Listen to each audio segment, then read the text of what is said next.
You are looking at the next Saturn man.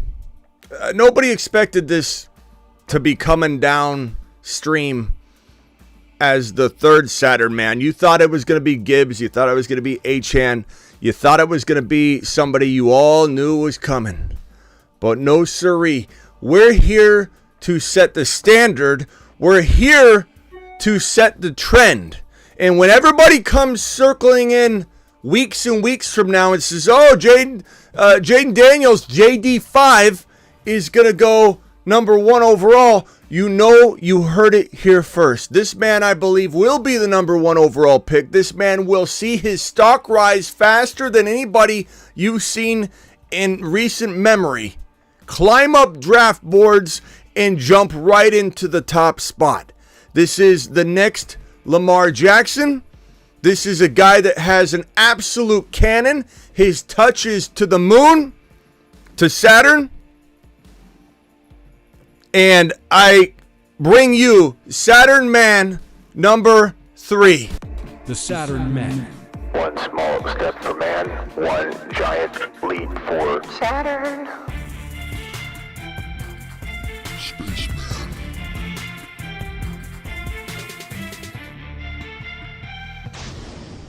Spaceman. The Fantasy Football Show, JD5. Well, really, top 5 rookie quarterback show that's going to focus a whole bunch on this guy begins right now. Live from the FantasyFootballShow.com studios. It's the Fantasy Football Show. Live! Monday through Friday, 8 p.m. Eastern. Smitty is also live whenever news breaks. Live whenever news breaks, live to drop bold news like this right here. Well, news for the channel, not news in the NFL.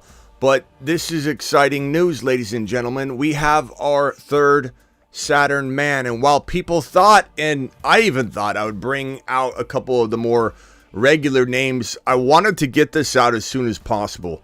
This right here is quite arguably, and I told you guys I was going to surprise you with my quarterback rankings. I didn't want to give anybody any sort of insight as to what I was going to do, because I wanted this to be an absolute surprise. I did kind of dance around the topic here and there. There are 5 really good quarterbacks in this 2024 NFL draft class.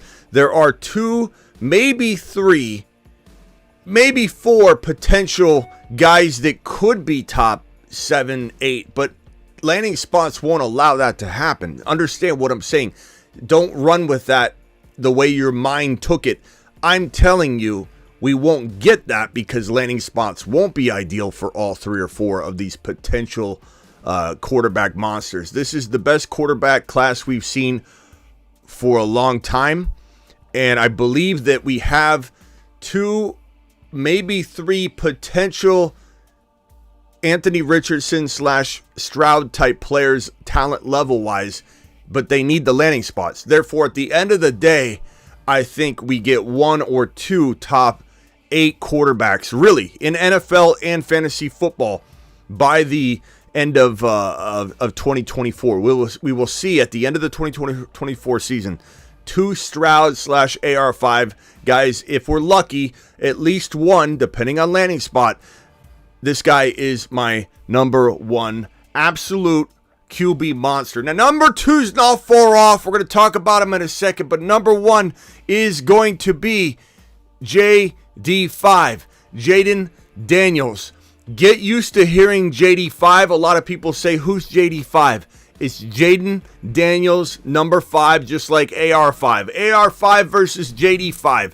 Get used to hearing that comparison like, oh, which one's better? 2 QBs leading the way. 2 QBs of the future going back and forth, both with similar handles. JD5, AR5, doing it live. This man is a Saturn man. And I'm telling you right now, this is going to become so trendy in the next couple of weeks and months. We see it before people see it coming. And this kid is remarkable. Just unbelievable. And he's my number 1 quarterback, obviously. Look at this man's stats and tell me, just if you're a box score Bobby alone, that's all you are, you're going to be impressed. Okay, because this box score is fantastic. JD5 is a magician on the field. JD5, look at this rushing game alone. 234 yards and 2 touchdowns against Florida on 11-11 while throwing for 372 and 3 scores and 0 INTs. Along of 52, sacked twice, 234 rushing yards on 12 totes with 2 rushing touchdowns. He is Lamar Jackson. Look at the game log. Just take a gander at this game log. 235, 413, 372. Look at the touchdowns. 4, 6, 3, 2, 3, 3, 3, 4, 4, 2, 5, 1. Rushing touchdowns. 10 rushing touchdowns. Look at the bottom of the screen. 10 rushing touchdowns, 1134, 3,800 yards, 40 passing touchdowns, and 4 INTs. You heard me correct. 4 INTs. Not 15, not 20, 4. The guy has escapability that is unmatched. He's an absolute monster in the making. And did I mention he's 6'4", 211 pounds? Now, there are concerns with every single one of these QBs, whether it be injury, whether it be how old they are, whether it be that they potentially they play out of the structure people are using as a buzzword now. Out of structure quarterback. Can he do things in structure? Can he do things in the system? Out of system quarterback. He's a magician, and he makes things happen. And it's crazy to me that anybody's even questioning his ability to be in the conversation of a top 1 or 2 overall player, or top 1 to 2, or top 1, 2, or 3 QB. This guy's his stats alone scream like hell. His stats alone tell you this man is the top 1 to 2, 1 to 3 quarterback of the entire draft class. But everybody's on Caleb. And that's slowly kind of falling off. I don't think everybody's as excited about Caleb as they were last year. But Caleb is not my top quarterback. I hate to break the news to you, he's not even my second quarterback. He's a good QB. He makes mistakes. I don't think he's as good and has as much upside as Jaden Daniels, JD5. I don't think he is close to the second quarterback that I'm going to have ranked that has question marks. And I don't even want to ruin it for you, but you might not even see him 3. You may or may not see him 3. But this guy right here, think AR5. Anthony Richardson, to everybody, was an absolute gem his rookie year. Think about the value Anthony Richardson had as a rookie. This is what JD5 is going to have. Now, landing spot's going to be critical. And as I talked about earlier, I think he goes number 1 overall. That means if Chicago is hell-bent on keeping Fields, they're probably trading down. Now, where JD5 goes will determine his value. Of course, he could take a major hit to his value and rookie upside if he lands in a horrible situation. I don't want him in New England. I don't want him... I want him with Dable, but I don't know that I want him in that situation right here, right now. But he's kind of like AR5 in that as long as there's somebody to throw to, he's so dynamic, he'll probably still play like AR5 did. Anthony Richardson still played like a top 5 QB without having the weapons that a lot of other top 5 considered quarterbacks have.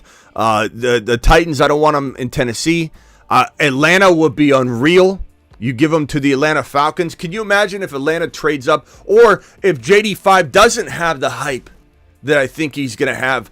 Imagine what happens if he falls. But Atlanta needs to be smart and trade up and go get JD5. Chicago would be smart to draft him and trade Fields, I suppose. They're also would be smart to keep Fields and build around and grab Marvin Harrison Jr. There's a lot of avenues to take. Las Vegas might be interested in JD5. The Vikings could be interested in trading up for JD5. Kirk Cousins could go elsewhere. Kirk Cousins is going to test the market. 100%. Doesn't mean he's going to want to move. He can even go somewhere and not move. He doesn't have to relocate his family at the tail end of his career. He doesn't have to do that. Now, Kirk Cousins might play a handful more years, but this is his last big deal, and I don't know that he has to re-navigate his family across the country. And so there isn't that fear of, he won't go to or that fear, I should say, that thought that he won't go to another situation because of relocation. He certainly could.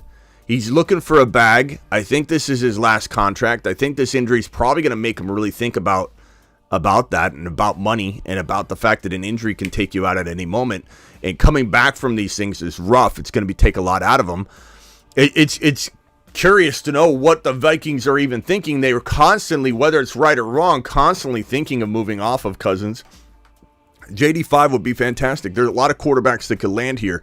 We'll get to them in a second. So, number one, very, very easy call for me. You watch the film, you see Lamar Jackson. You watch the film, you see an AR-5. You watch the film, you see a 6'4", 210-pound monster running around, scrambling, making pretty good decisions, I might add. This guy's ball, his deep ball is phenomenal. His touch is amazing. His accuracy's unbelievable. There are some negatives in terms of he still needs to read defenses a little bit better. He still needs to make good decisions when a player leading a receiver, trying to anticipate where to throw the ball versus waiting for the open lane and window of opportunity and then trying to throw the ball a tad late in short yardage situations. A lot of crossing routes and hitches where a receiver literally makes the move. The ball should already be in the air, but he waits for the window to open, then throws it. These are all trainable things, but that would be his negative, his maybe thought process to extend the play with his legs. And that's common with the running quarterback, though. When people overjudge that, I think it's a little crazy because this man's thinking in his head, even if it's innate, it's an innate instinct. It's not necessarily something he's even thinking about. Hey, there's a 3 or 4 yard pass completion right there. That avenue looks decent, but I kind of gonna tuck it here and gamble on myself, because if I scramble right here, if I roll outside the pocket here because I sense pressure, he's got good pocket presence, and I can head that direction, and most likely I'm getting more than that yardage total right there with my wheels. And on top of that, I'm opening up other potential avenues of navigating this football down the field by just scrambling alone. It's not just that he misses the 3, 4, 5, 6 yard hitch route that looks wide open. He's calculating that I'm going to get more if I go this way and head this direction and not check down to my running back or hit my first read that's going to get a 3 to 7 yard gain. I think a lot of scouts and people that break down film for a living on YouTube that talk about this, I think they miss that aspect of a mobile quarterback. And there's a calculation. Sometimes, again, it's not something they think about. It's innate. And they just say to themselves, I out of all the experience I bring to the table, I tuck and run that way. And he's so good at throwing on the run. It's not like once he tucks, he's a one-dimensional running quarterback. Dude is literally one of the better on-the-run throwers I've seen in a long time. And while he's running, he's throwing dimes. He's throwing accurate passes downfield. And the one thing I noticed about JD5, Jaden Daniels, the spaceman extraordinaire, the Saturn Men. One small step for man, one giant leap for Saturn. the one thing I've noticed when I watch Jaden Daniels, JD5, throw missiles down the field is more often than not, this guy's leading his wide receiver, not throwing behind his wide receiver. The ball is very well placed. The receiver's on the run. The receiver doesn't have to track back to the ball, slow his momentum down, get caught up, and get tackled. He's literally got an amazing football that sails all the way down the field, can make any throw, cannon of an arm, and he's so accurate on the run. And you don't run for 1,000 yards, like I said right here, 1,134 yards and 10 rushing touchdowns on top of 3,800 passing yards and 40 touchdowns and only 4 INTs. You don't trip and fall into those numbers, ladies and gentlemen. This is an absolute monster. A monster. 1,000-yard running back in a quarterback position that can throw for 4,040 at the college level. 4,000 yards roughly, 3,800 yards, and 40 touchdowns and 4 INTs. Great decision maker. How are you going to throw 40 touchdown passes with only 4 INTs and question this man's decision making? These Monday morning scouts on YouTube and analysis and scouts everywhere, really, even on ESPN, that say, oh, he doesn't check down enough. He doesn't lead his receiver. He doesn't hit his first read ever. He's constantly missing some of these easy throws, and he's going for the big swing too much. It's a calculated estimation to say, I can do better than this 7-yard reception. It's not always about just throwing the football every time, first read, go through the mechanics of it all, and say, this is where it's going. This guy is an innate fantasy football instinct-based player. And if you're going to complain about him tucking and running versus hitting his first read or leading a receiver across the middle properly, those are the negatives, and he only has 4 INTs to show for, then you have no case to be made when you start picking apart his check down or progression through a route tree process. Okay, he doesn't go through his progressions properly. Guess what? He's got 4 INTs. Your argument holds no water. This guy's got 4 INTs, 1,000 yards on his decisions to tuck and run, 1,100 yards, on all those decisions to tuck and run, 1,100 yards, 10 rushing touchdowns. This guy's a running back. 1,110 is one of the better running back seasons you can find. And he did that with 3,800 yards and 40 touchdown passes. Jaden Daniels is a monster. He's a clear-cut elite quarterback that has the most, I think, ability to become the next Lamar Jackson / AR5 combination I've seen in a while. This QB class is through the roof, and this man is going to be this year's AR5. People will be reaching for him, and all the people that don't see him coming for this number 1 overall pick draft slot and this value are going to get quickly reminded. This whole hype with Lamar, everyone's going to want the next Lamar. And this is it.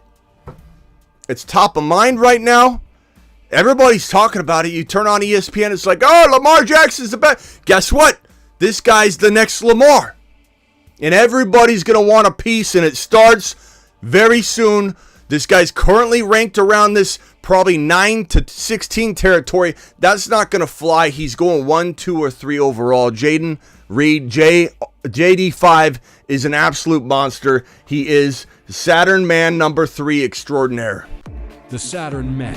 One small step for man, one giant leap for Saturn. Spaceman.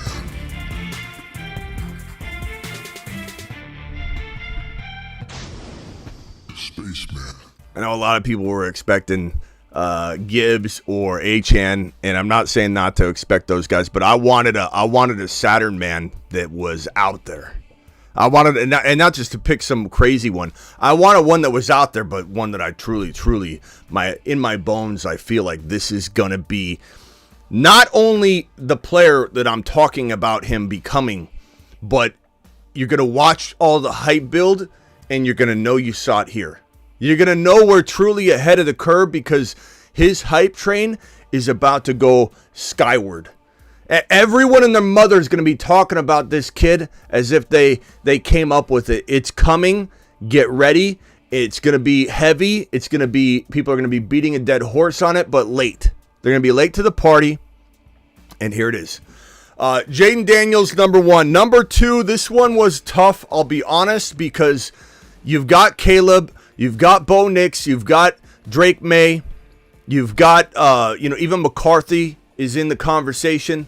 You've got a lot of quarterbacks that you really are looking at to say, hey, like Caleb's got the skills, but I don't know why I feel this negative vibe about him. I feel like things have been going downward for him the last handful of months. The hype is getting a little bit, I think, lesser and lesser too.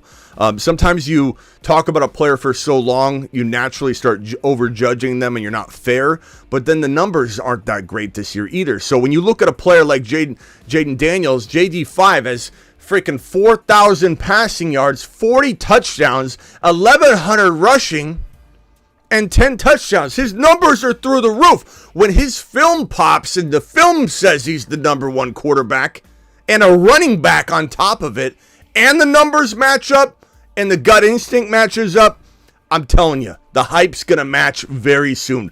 Everyone's going to talk about this kid being the top quarterback in the draft class. But I'll tell you who I think is the number 2. And it wasn't easy because there's a lot of negatives, but there's a lot of positives.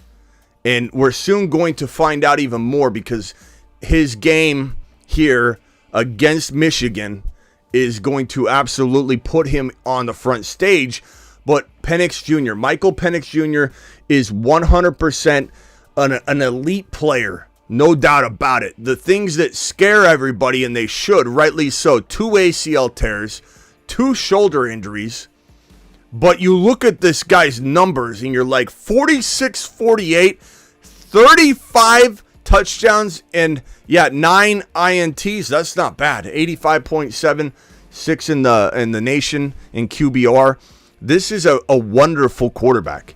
And the thing that he has, I think, going for him is the spotlight right now. Everyone's going to watch this kid on Monday go up against a very tough Michigan team, a very tough Michigan defense.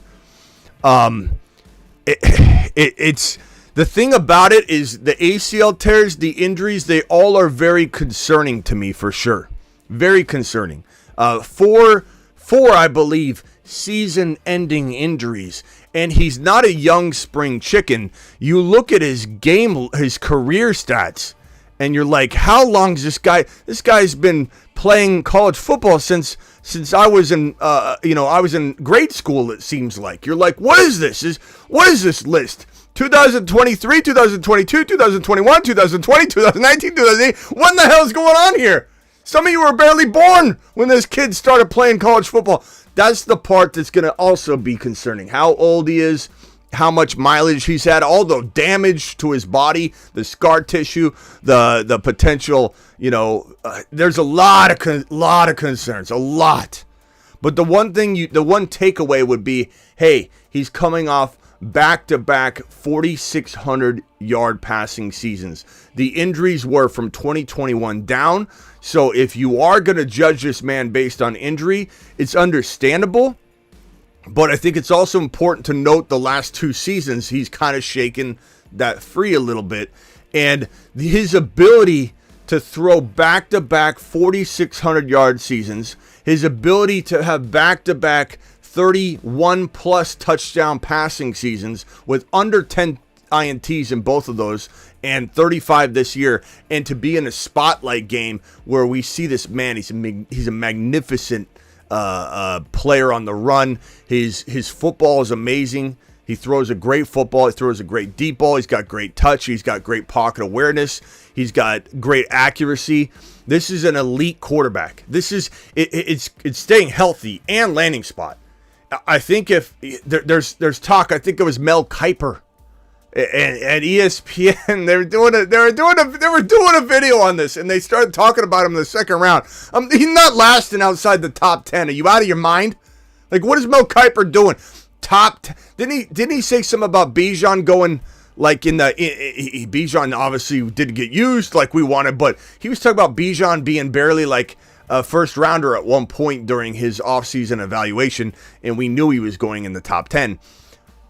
This guy is on the stage right now, the spotlight, and Mel Kiper and ESPN said, he's a good second-round quarterback. He's not a second-round quarterback. He's going to be in the spotlight, climbing into the top 5 overall.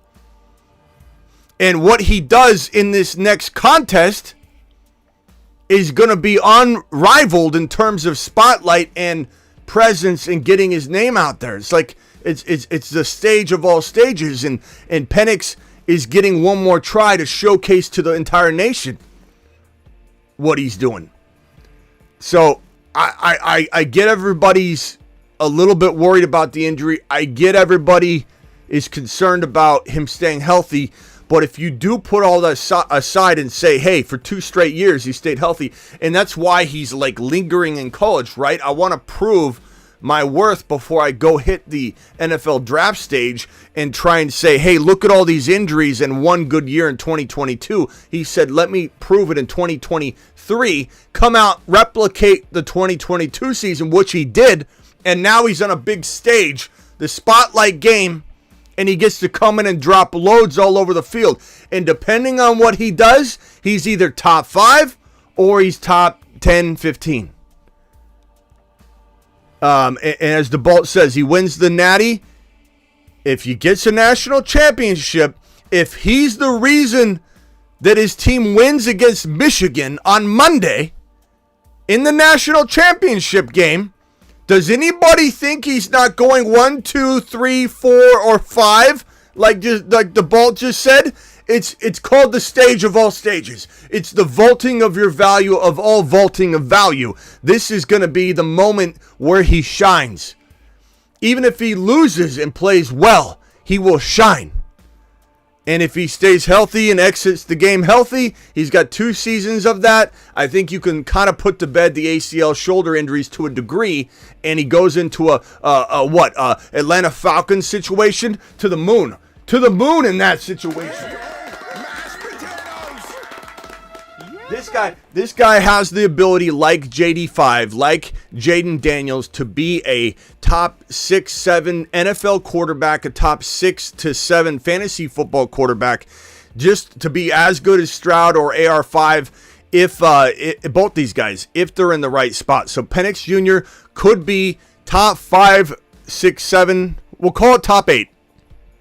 That gives room for AR5 and Stroud to still be inside that. I don't want to bump one of those guys out and say Penix is taking their spot. I'm just saying Penix, if healthy, which is the concern, Penix, if healthy, has the ability, his unmatched ability to just go out and throw missiles all over the field with the mobility inside the pocket, the vision, and the experience to come in and be a top elite quarterback. And he lands in a place like Atlanta. He lands in a place like New Orleans with Olave. And if Mel Kiper and ESPN are right that he's going to be more doubted than not, then New Orleans would be crazy not to potentially draft him a little high, but get him where I feel he's of value. We got a lot of places for him to land. So that's my 1, Jaden Daniels, JD5. My 2, Michael Penix Jr. My number 3, this is hard, this is tough. I went back and forth, but I really, really love this kid when I watch his film.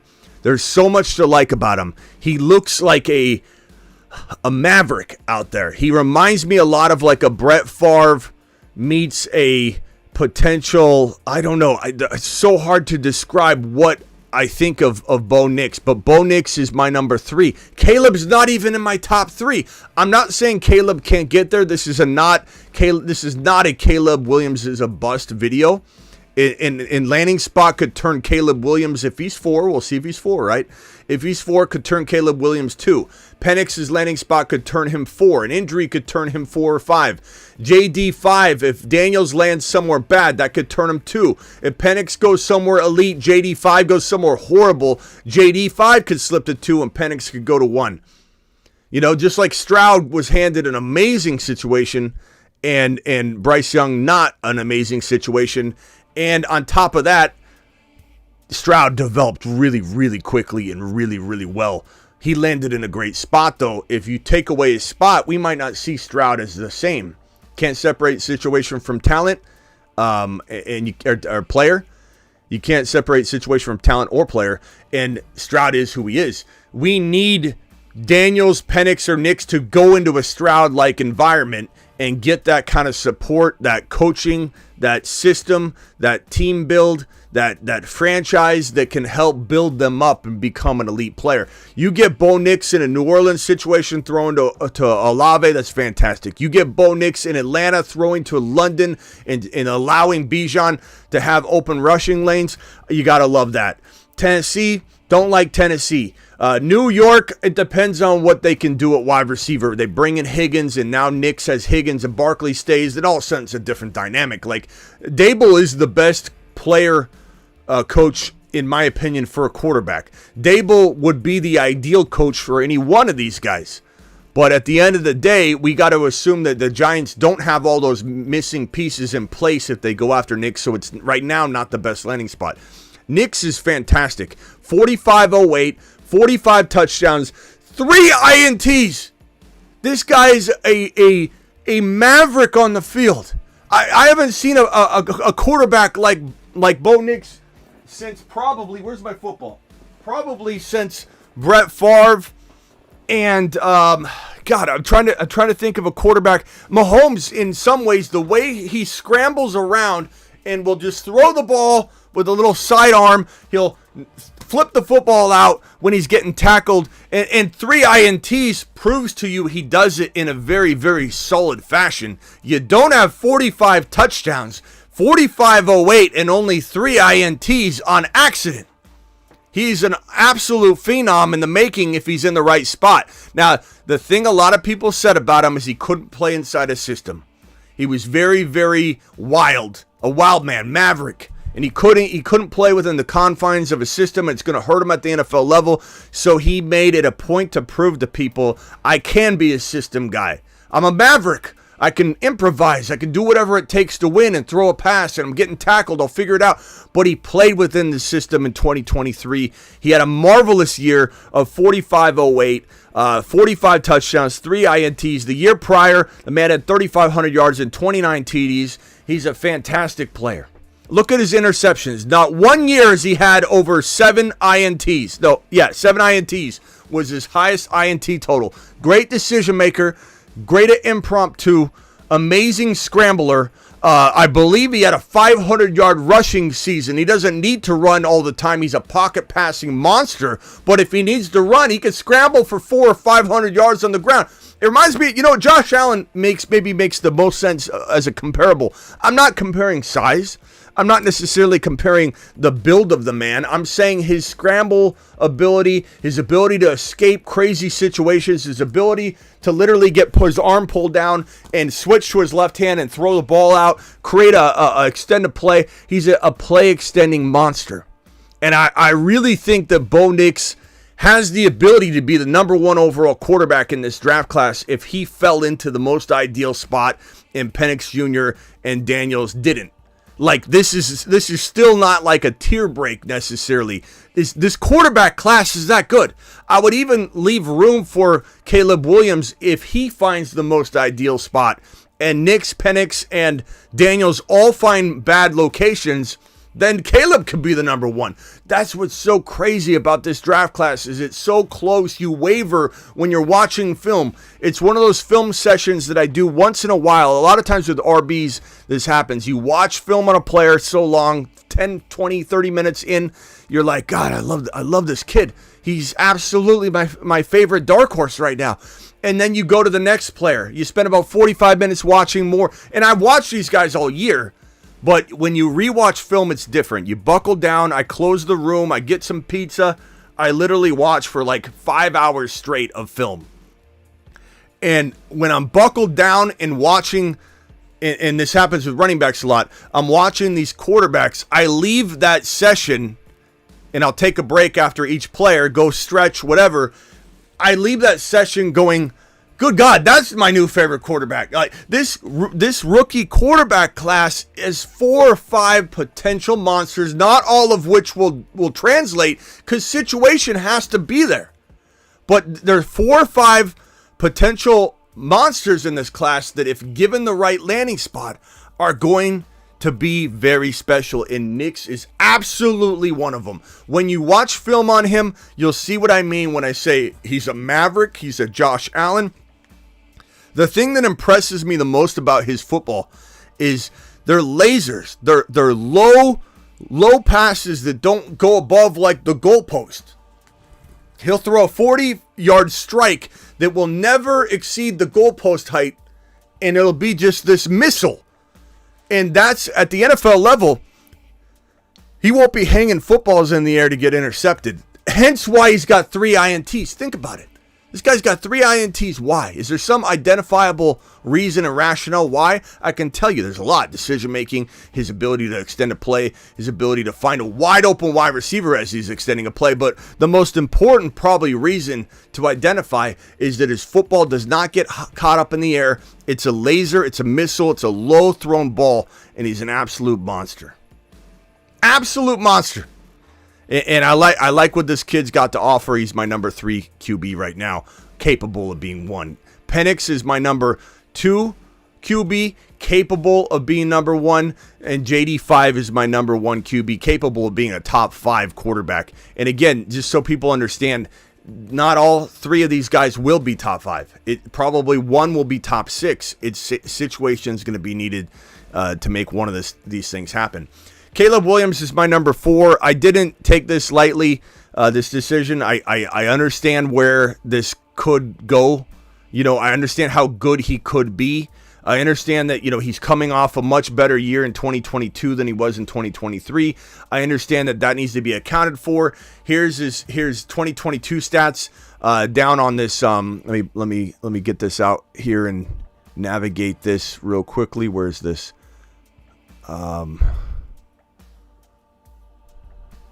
Yeah, here it is. So you got in 2023, he had 36, 33, 30 TDs, 5 INTs, which, he too is a good decision maker in some respects. I think some people think that he'll get some passes picked off in the NFL differently than some of these other quarterbacks because he holds onto the football way too long.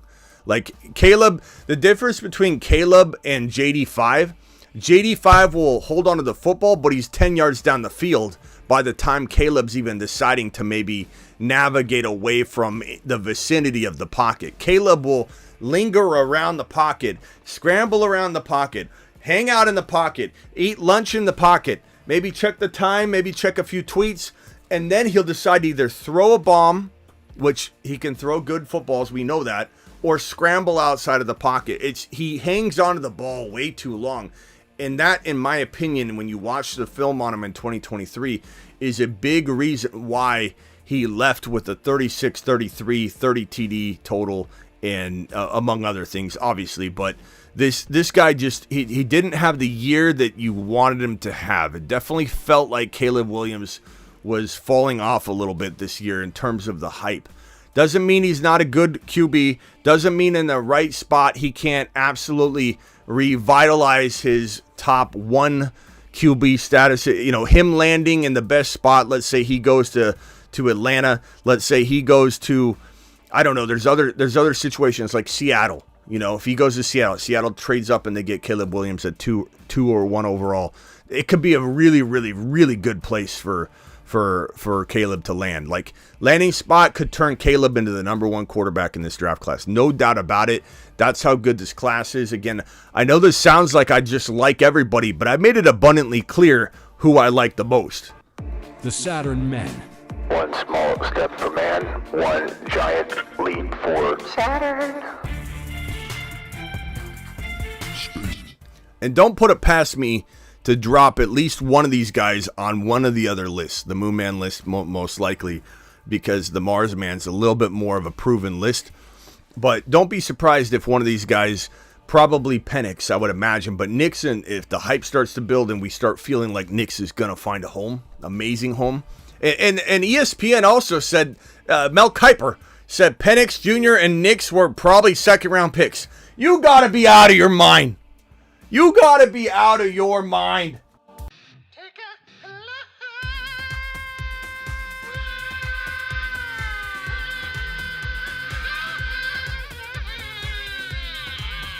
Is it possible?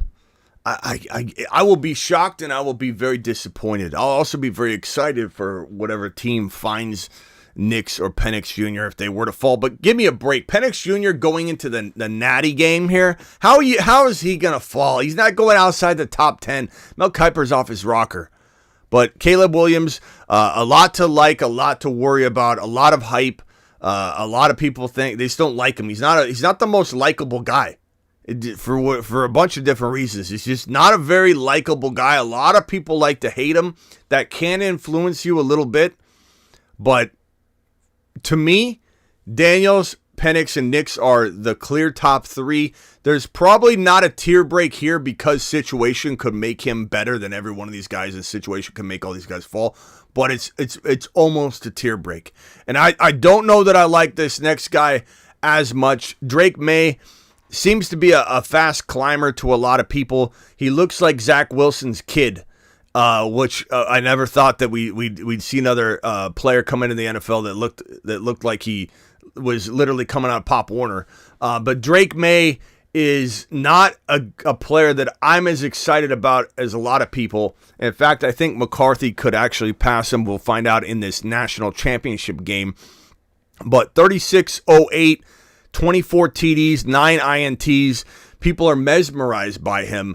And I know the season prior was phenomenal. 43, 21, and 38 touchdowns, 7 INTs. That was a great year. But when you drop this kind of season, and you have a lot lesser numbers, it makes you pause a little bit. You definitely played like a lesser at a lesser capacity. So I don't know. I'm a little bit skeptical that Drake May is the guy for me. I think he's got some good upside. I think, like I said, with a lot of these guys, situation could vault him to 3 or 2.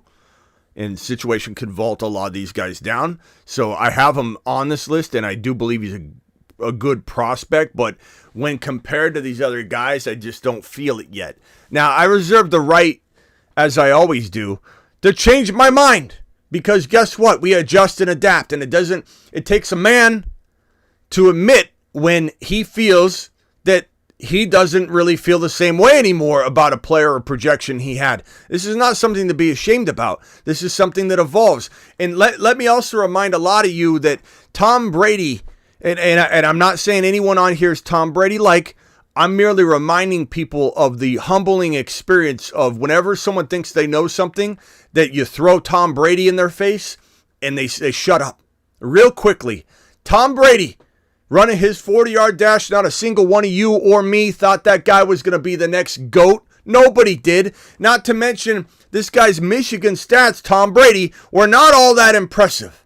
He had a 2,400 yard, if I remember correctly, 2,400 yard and 2,200 yard season. And he had what? It was like 24 touchdowns or something, like 26 touchdowns. Tom Brady didn't have magnificent stats. So we don't know, and we should reserve the right. You should never lock your opinion in. You should never say, oh, because I said Penix was 2 and not 1, that a month from now or after the national championship game, I can't come in and say, both of them are Saturn men, let's ride. To the moon. I reserve that right, and I will continue to always reserve that right. But May doesn't feel like it at this moment in time to me. He does not feel like the kind of player that can, I think, capture the same type of upside and ability. And McCarthy, I think, is a guy that could absolutely overtake one of these bottom guys. Could he be better than Williams? He could.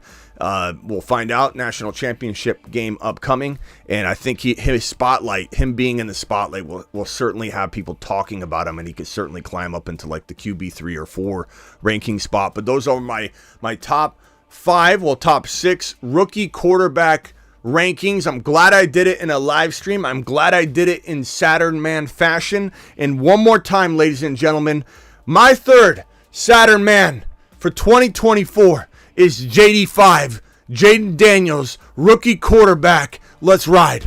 The Saturn Men. One small step for man, one giant leap for Saturn. Spaceman.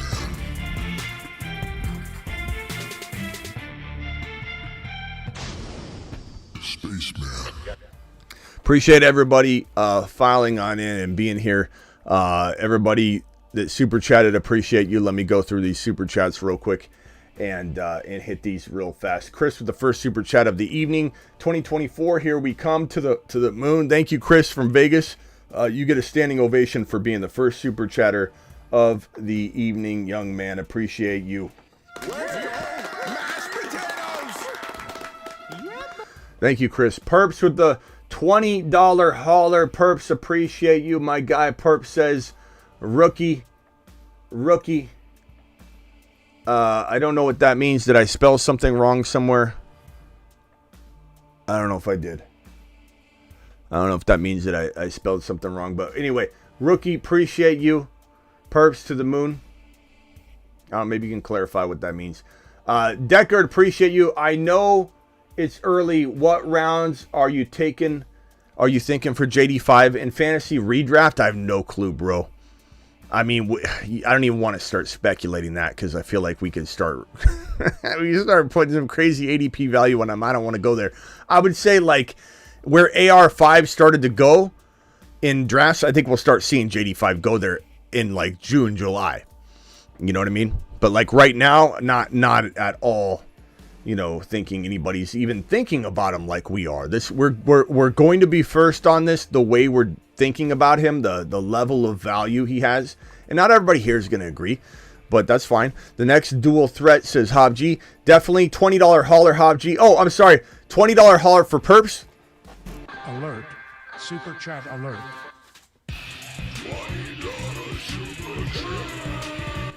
$20 hauler for Hob G. Alert. Super chat alert.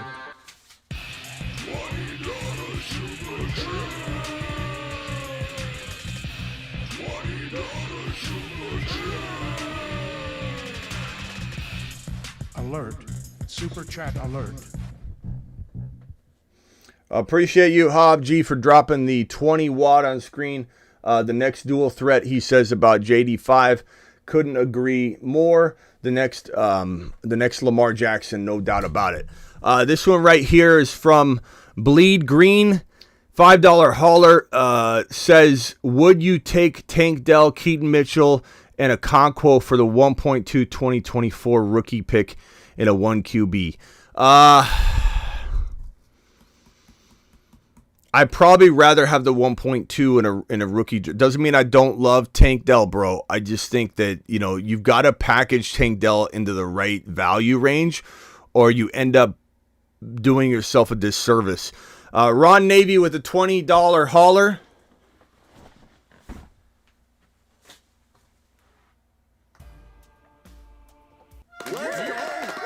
Alert. Super chat alert.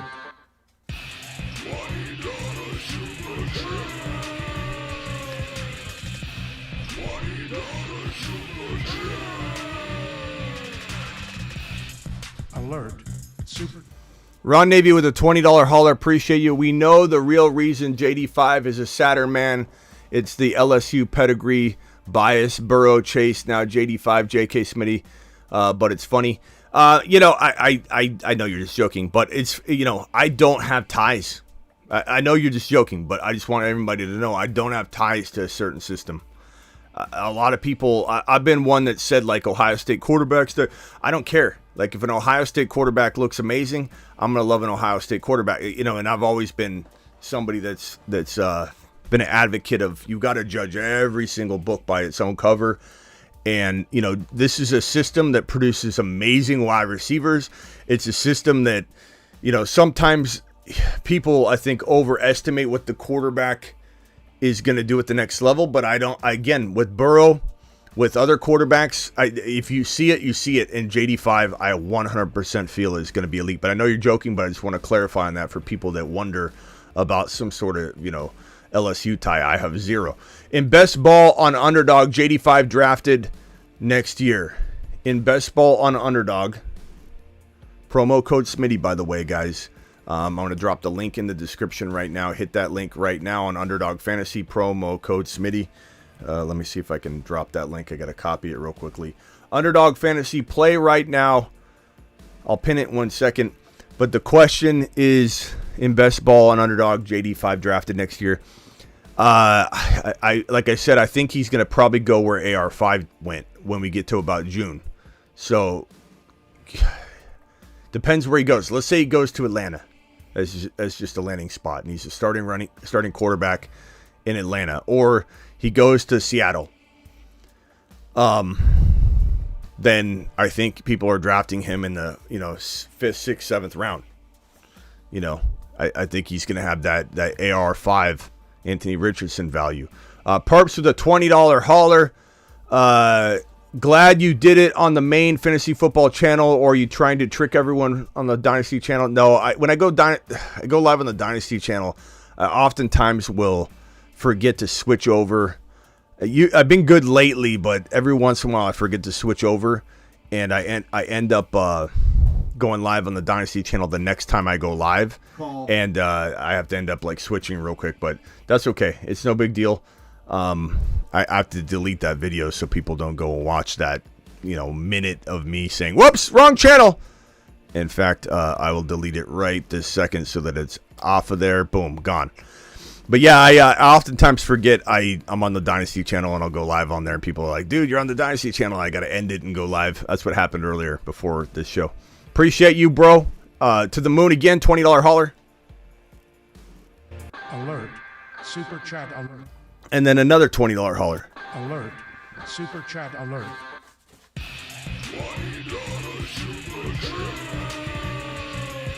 That's my boy, Perps to the moon. Hob G, thank you again for your super chat, my man. And thank you, Perps, for dropping that $20 hauler. Perps' last super chat was, "Sorry, damn autocorrect on my phone, spelling errors, but I think you got it." Thank you, Perps. Appreciate you. Perps to the freaking moon. I don't know if I spelled rookie wrong somewhere, though, is what I was saying. I wasn't sure if I did. Anyway, that's a wrap on the super chats, at least catching them up. And let's open the phone lines. Call into the show. Call into the show.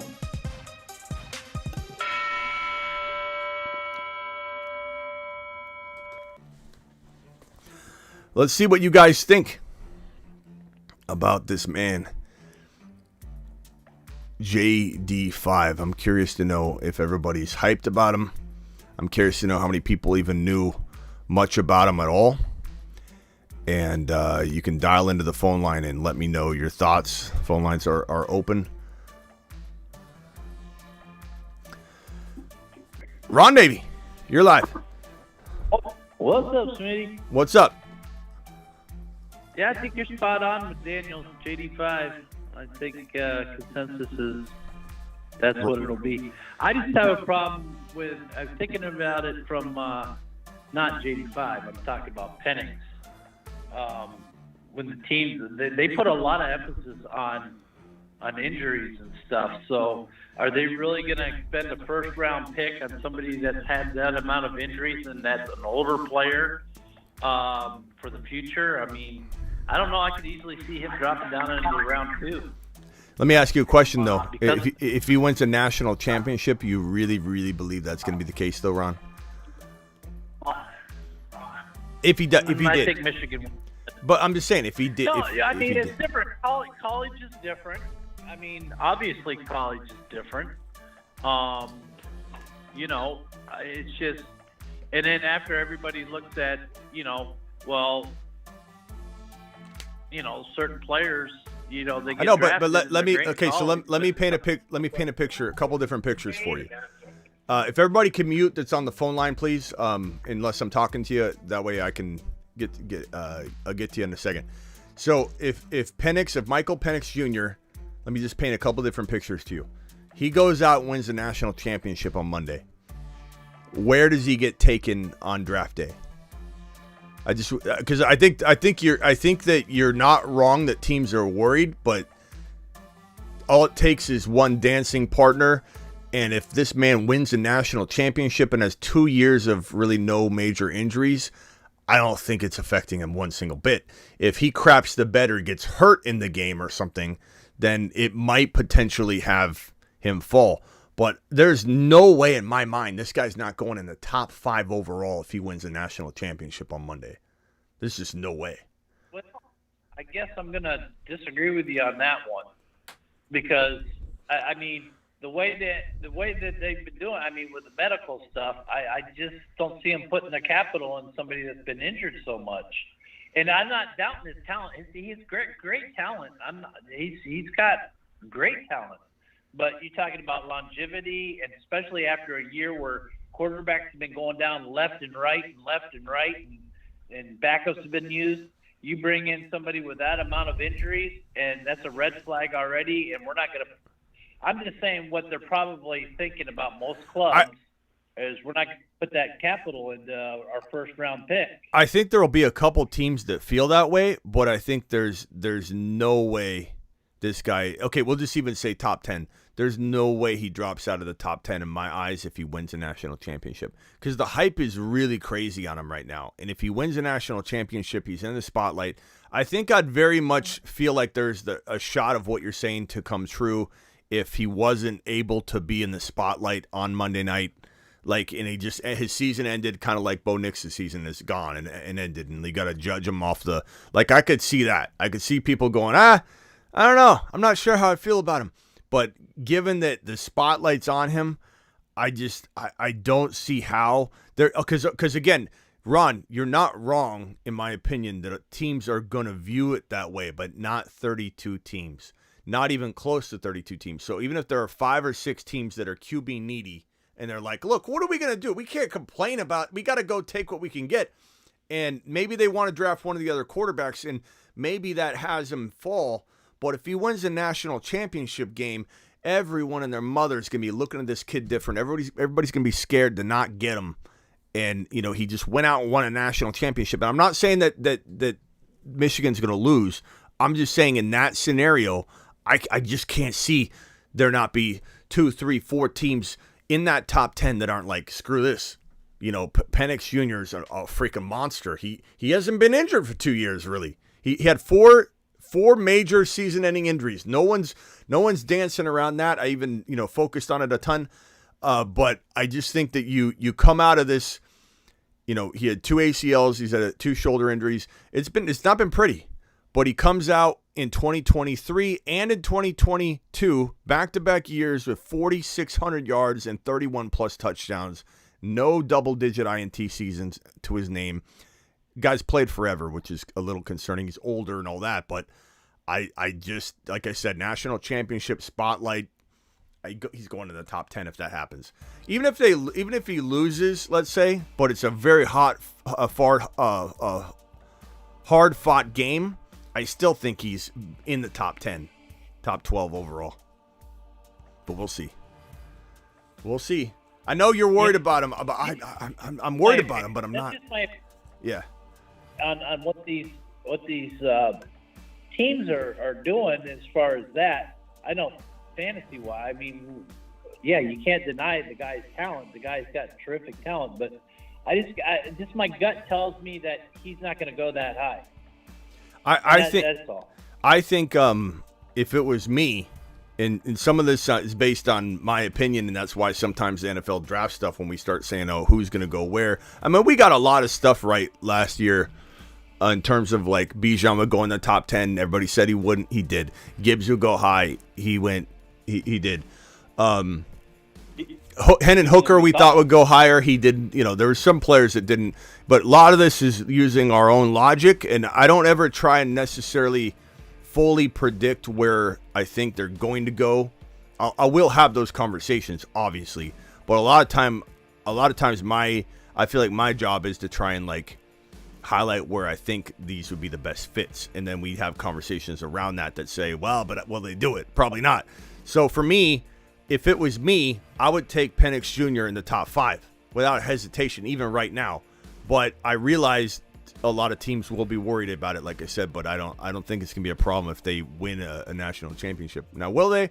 It's a lot of people say Michigan's gonna mop the floor with them. We'll see. It's gonna be a fun game, fun, exciting game. I totally respect what your take on it and all that. I do. I think the guy has a ton of talent. I just have a different opinion on it. That's yeah.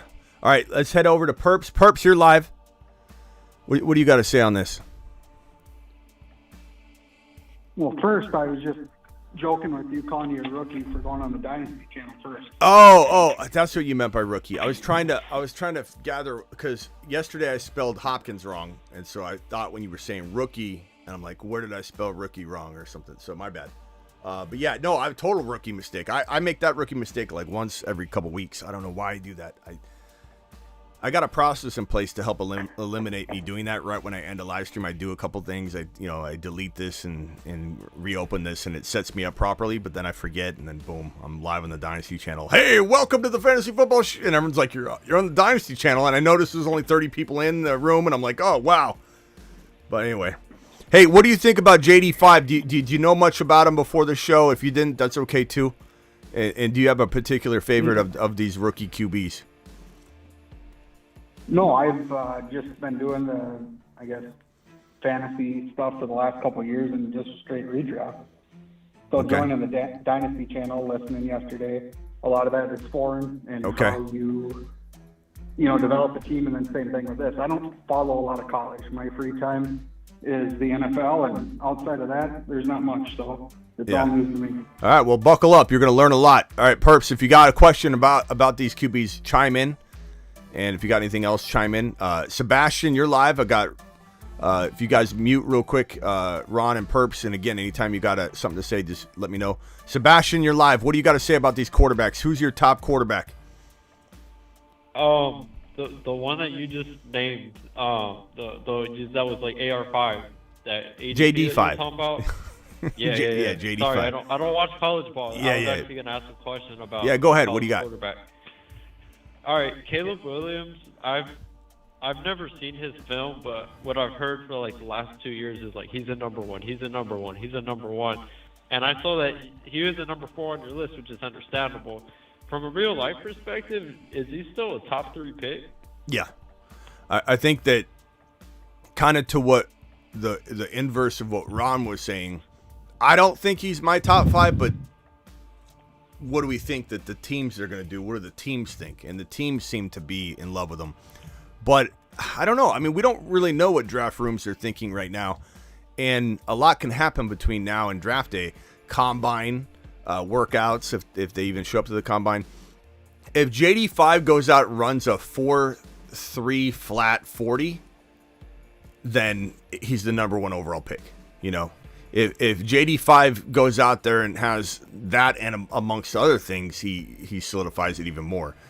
There's a lot that can happen with these pro day workouts. And if you remember every single year, you probably remember this. Every single year, the guy that goes first, everybody loves. Then the next pro day happens, and then everybody loves that guy. Then the next pro day happens, and everybody loves that guy. So like the momentum, it will shift as each of these quarterbacks has their pro day or their workout. So, if Williams goes out and enamors people with his workout, I think he'll solidify a top 5 overall pick easy without any sort of hesitation. If he goes out there and makes people worried about some stuff, misses a lot of throws, and Daniels runs a 4.3 40, and Penix wins the national championship, and Nix is the most accurate quarterback, during the combine, if they were to participate, I don't even know what's going to happen with that. Then all of a sudden, bro, it's like you got a lot of confusion going on. But Caleb has definitely fell out of favor quite a bit. So it's hard to know how far out of favor he's falling for everybody, though. Like falling out of favor for scouts and falling out of favor in terms of the big media doesn't necessarily mean that 32 teams, especially the ones making the decisions at picks 1, 2, 3, 4, 5 on draft day, are going to fall out of favor with him. And when I say fall out of favor, I don't mean by like any significant amount. It's just there's a lot of question marks about it. He didn't have as good of a year. He came in and just looked different. And there's a lot of people that just feel like his 2023 season was full of a lot of the stats, obviously lesser stats, obviously just like a lot of potential mistakes. I feel like he hangs in the pocket and holds onto the football way too long. And it's like built in him. He's gonna have to break that habit. He can't just sit there, for 5-6 seconds before he navigates this way. Like JD5 will hold onto the football too, but like I said, 4 seconds, 5 seconds into the play, he's already 10 yards down the field with it, whereas Caleb's still dancing around, and you can't do that at the NFL level. So I just wonder how much it's going to all translate. If he goes to a place like Bryce Young went to, with no support and just set up to fail, he's going to fail. I think he could bust out. If he goes to a Houston Texans situation, Minnesota Vikings situation, Atlanta Falcons, then I think Caleb could be fine. I think Caleb could be a top 10 quarterback in the National Football League. I'm not feeling like he can't be. I just don't know that he's as good a prospect as Daniels, Penix, and Nix. But Caleb can be the number one quarterback in this draft class if he's the only one that goes to a great situation. So it's that volatile. I have to rank him because I'm doing an evaluation. This is off of talent-based, not situational-based. So there's no situation packaged in because we have no clue where they're going. You know what I mean? So that's why that's why you see this ranking based on the only thing I can do is my eyeballs.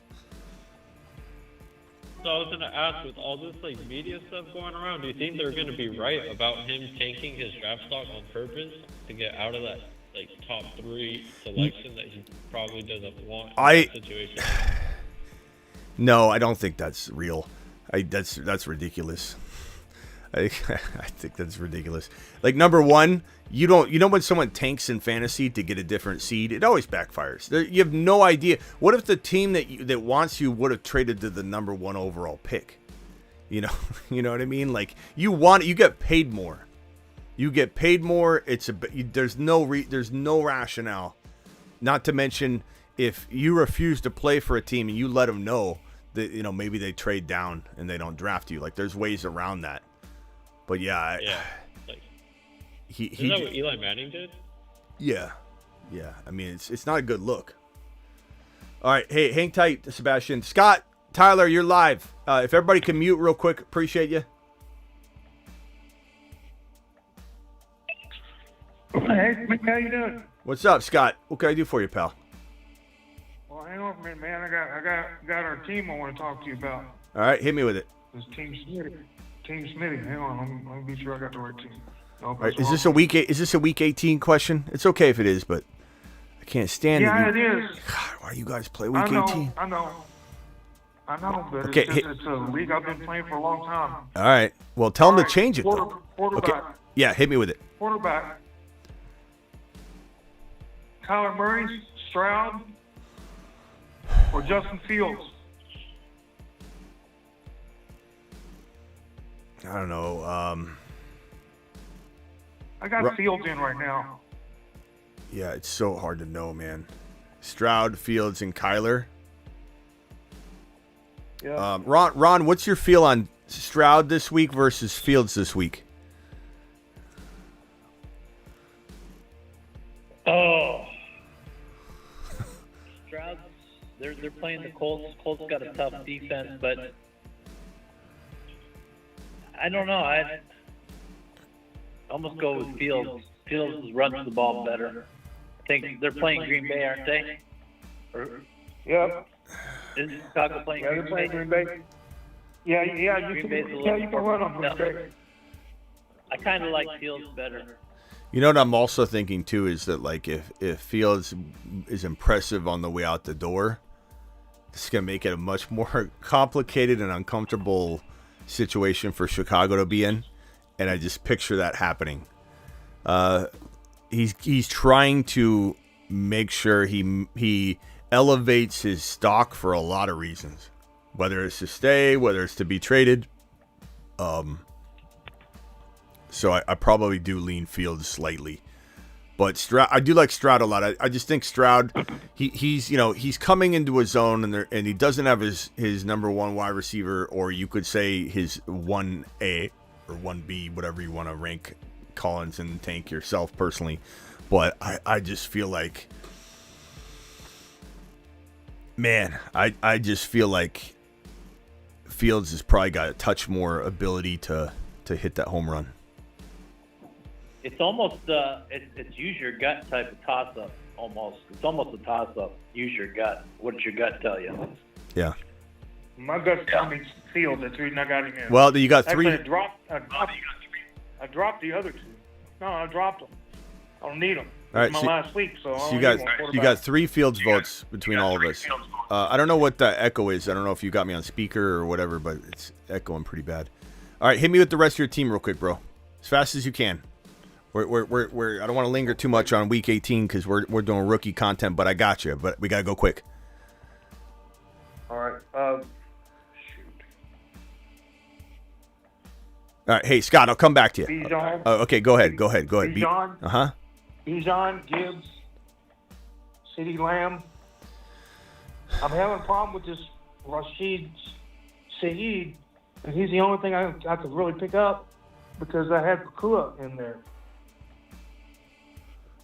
Pakua? And so I got Shaheed in there. McBride, Etienne, Jets. But I definitely put Achan in there. I think Montgomery. Mostert. Yeah, he's in my flex. Yeah, Mostert could play, but I mean, bro, to be honest with you, there's a lot of unknowns. It sounds like you got the right guys in. There's a lot of unknowns. We have no idea. We have no idea if how long everybody's going to play. There are a lot of teams that that aren't necessarily in it. Like we don't know how long a McBride could play. Could play the whole entire game. It's tough to know. It's so tough to know.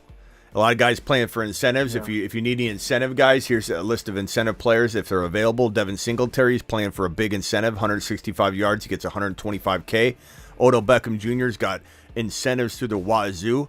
Odell Beckham Jr. can get 250K if he gets 5 catches. If he gets 2 touchdowns, he gets 500K. But they're sitting all their starters. So it sounds like they're probably going to sit Odell some, right? But do they throw him out there for 5 receptions? Maybe, but I don't even know that I'm even going to touch that one because they're sitting their starters. DeAndre Hopkins, 49 yards. He gets $1 million. So in case you got him buried on your bench somewhere. Dalton Schultz, 250K for 4 receptions. Jordan Love, 500K if he makes it to the Super Bowl.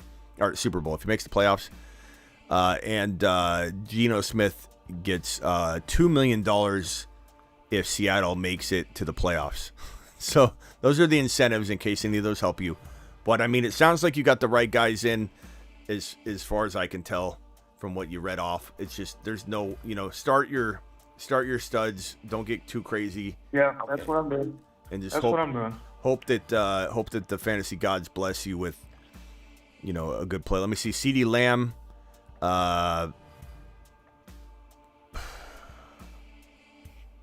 Well, Dallas is playing for something, so yeah, they should have all the starters in, right?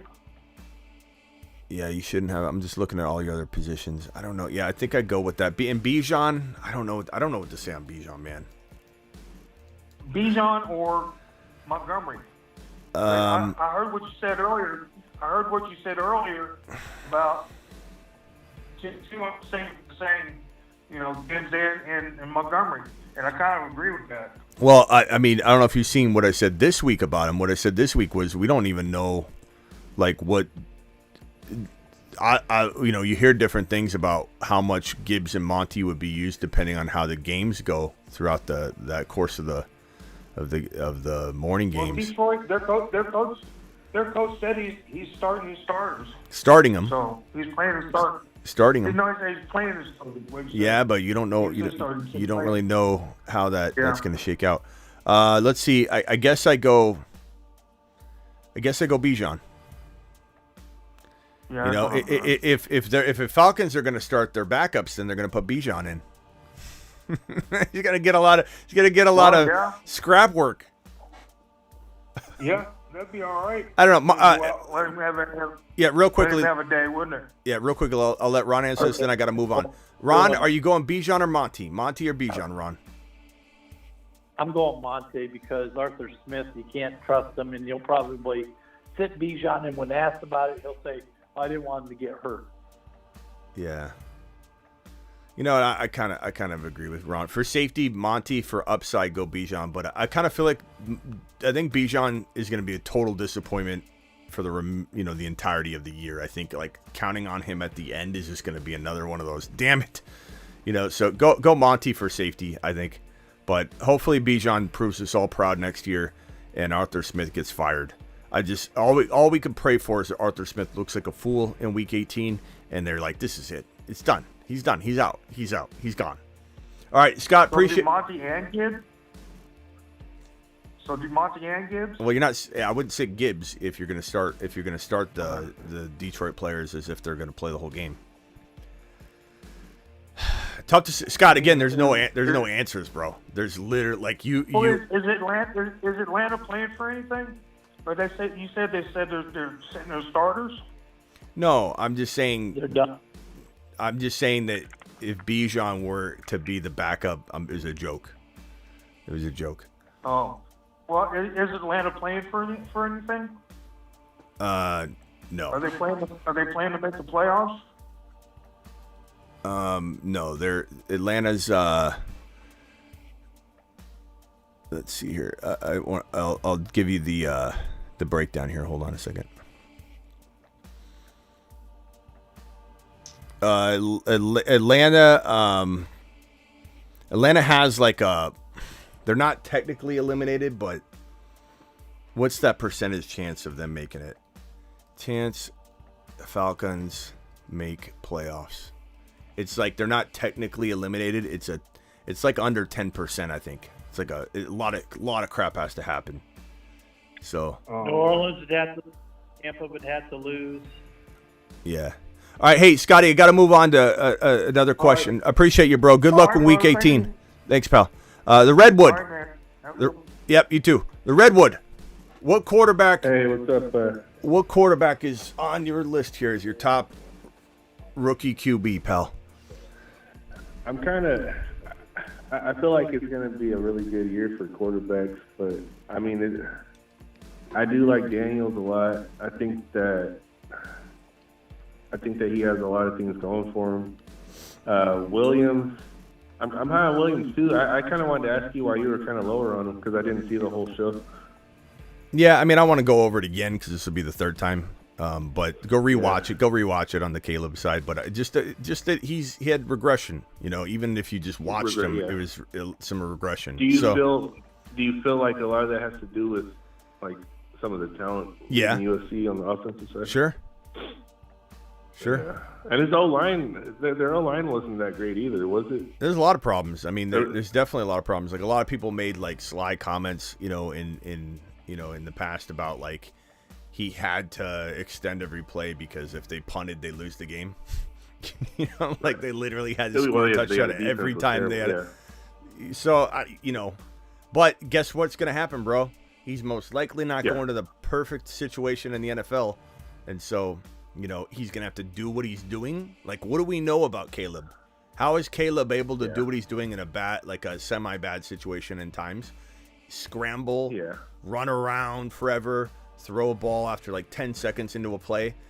And it's like, that's not going to happen at the NFL level. So if that's what he can only do, and he's got to get the football out in 2-3 seconds, what's going to happen to him? I don't know. I just feel like it could be a bust situation.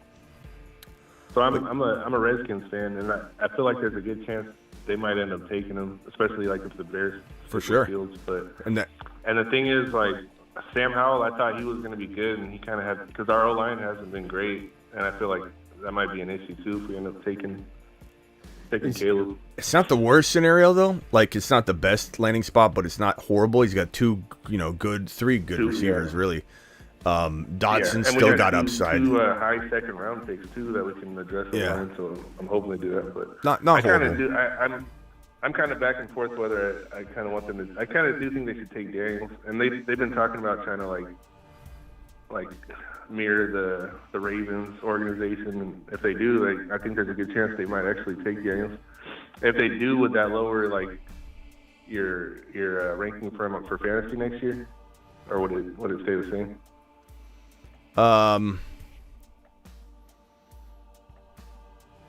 If what was the question? If you went to Washington, say if the Bears take Williams and we took Daniels Oh, gotcha. No, I wouldn't. I think, like I said, Washington's not a horrible landing spot. I think as long as Daniels doesn't go if he went to Washington, that could be interesting. It could be very intriguing. But if he went to, let's say, Atlanta, I like that better as long as Arthur Smith's not there. And if he landed in Seattle, I kind of like that better. if he landed in, let me pull up the board here. Chicago, I don't know. I don't know if I like Chicago as much for JD5, but I think I could really get behind it. It's just the way they're developing Fields concerns me that they would develop JD5 wrong. And part of me wonders if I hopefully Chicago just keeps Fields. I think, unless I guess if Fields was to go like Seattle or Atlanta, I'd be excited about that. So not necessarily. New England, I don't know that I would love any one of these quarterbacks in New England. Caleb Williams to New England makes a lot of sense in terms of what I envisioned to happen, I think, and that would be fitting for me because I'm not super high on Caleb. So I'd be like, okay, good. I'm glad New England didn't consume one of the other quarterbacks I love. New York Giants, Dable was fantastic, so that's going to be a positive for whatever QB they land if they draft one. But the only thing with the Giants, though, is they don't really have a lot of weapons. Yeah, but and their O-line's pretty bad, too. Dable's pretty good, bro. And there's some wide receiver talent there. But keep in mind, Higgins, Ridley, they could bring in somebody very easily. Yeah. It's a deep wide receiver class, too. There's a lot of good ones. Yeah, don't put it past them to fix that at the same time. But Dable would be good. If JD5 went to New York, I could wrap my brain around that and get behind it because of Dable, and I think he'd be good for him. Tennessee, I don't like that at all. I don't want him there at all. If it happened, I think JD could survive, and they'd have to build around him properly, but definitely would take a little bit of a nut kick to his 2024 rookie value. God, I think Penix would be perfect for Minnesota. If he lands in Minnesota, what would be crazy is if New York's not going to do it, but what if they took one of these quarterbacks and just said, look, they talked it over with Aaron Rodgers, or you're going to give you the full year no matter what, but let's take JD5. And it would suck for his rookie year, but it's give Garrett Wilson and Breece Hall JD5, give Garrett Wilson, and Garrett Wilson and Breece Hall somebody for the future. I'm so worried about the Jets' future after Aaron Rodgers. Part of me is wanting that. Atlanta Falcons, again, great landing spot as long as Arthur Smith is gone. Las Vegas Raiders wouldn't be the craziest place for one of those rookie QBs to go to. But we'll see. Minnesota, depending on what happens with Kirk Cousins and his recovery and how much he wants to test the waters and get a new, big fat contract. And can he even do that? Will the Achilles hold him back from getting the offers he thinks he's going to get? And then he goes back to Minnesota anyway. New Orleans, Olave's a fantastic player to be paired with the quarterback. Denver, as I've said many times the last 48 hours, I think they're going to be one of the most aggressive teams. I'm at least hoping they will be, to go get a quarterback of this magnitude so that they can change the dynamic of their team immediately. And I think Sean Payton's that kind of guy. He's aggressive. I don't think he wanted Russell Wilson. I think he looks at it this wasn't his year. He wasn't even in charge of it. Now he's going to start over and say, this is my team. And Seattle getting JD5, getting Penix Jr., getting Bo Nix, I think that'd be fantastic. All right, Redwood. Appreciate you, bro. All right, thanks for your time, Smitty. All right, later, bro. All right, let me go over to Perps again. Perps, you got anything else?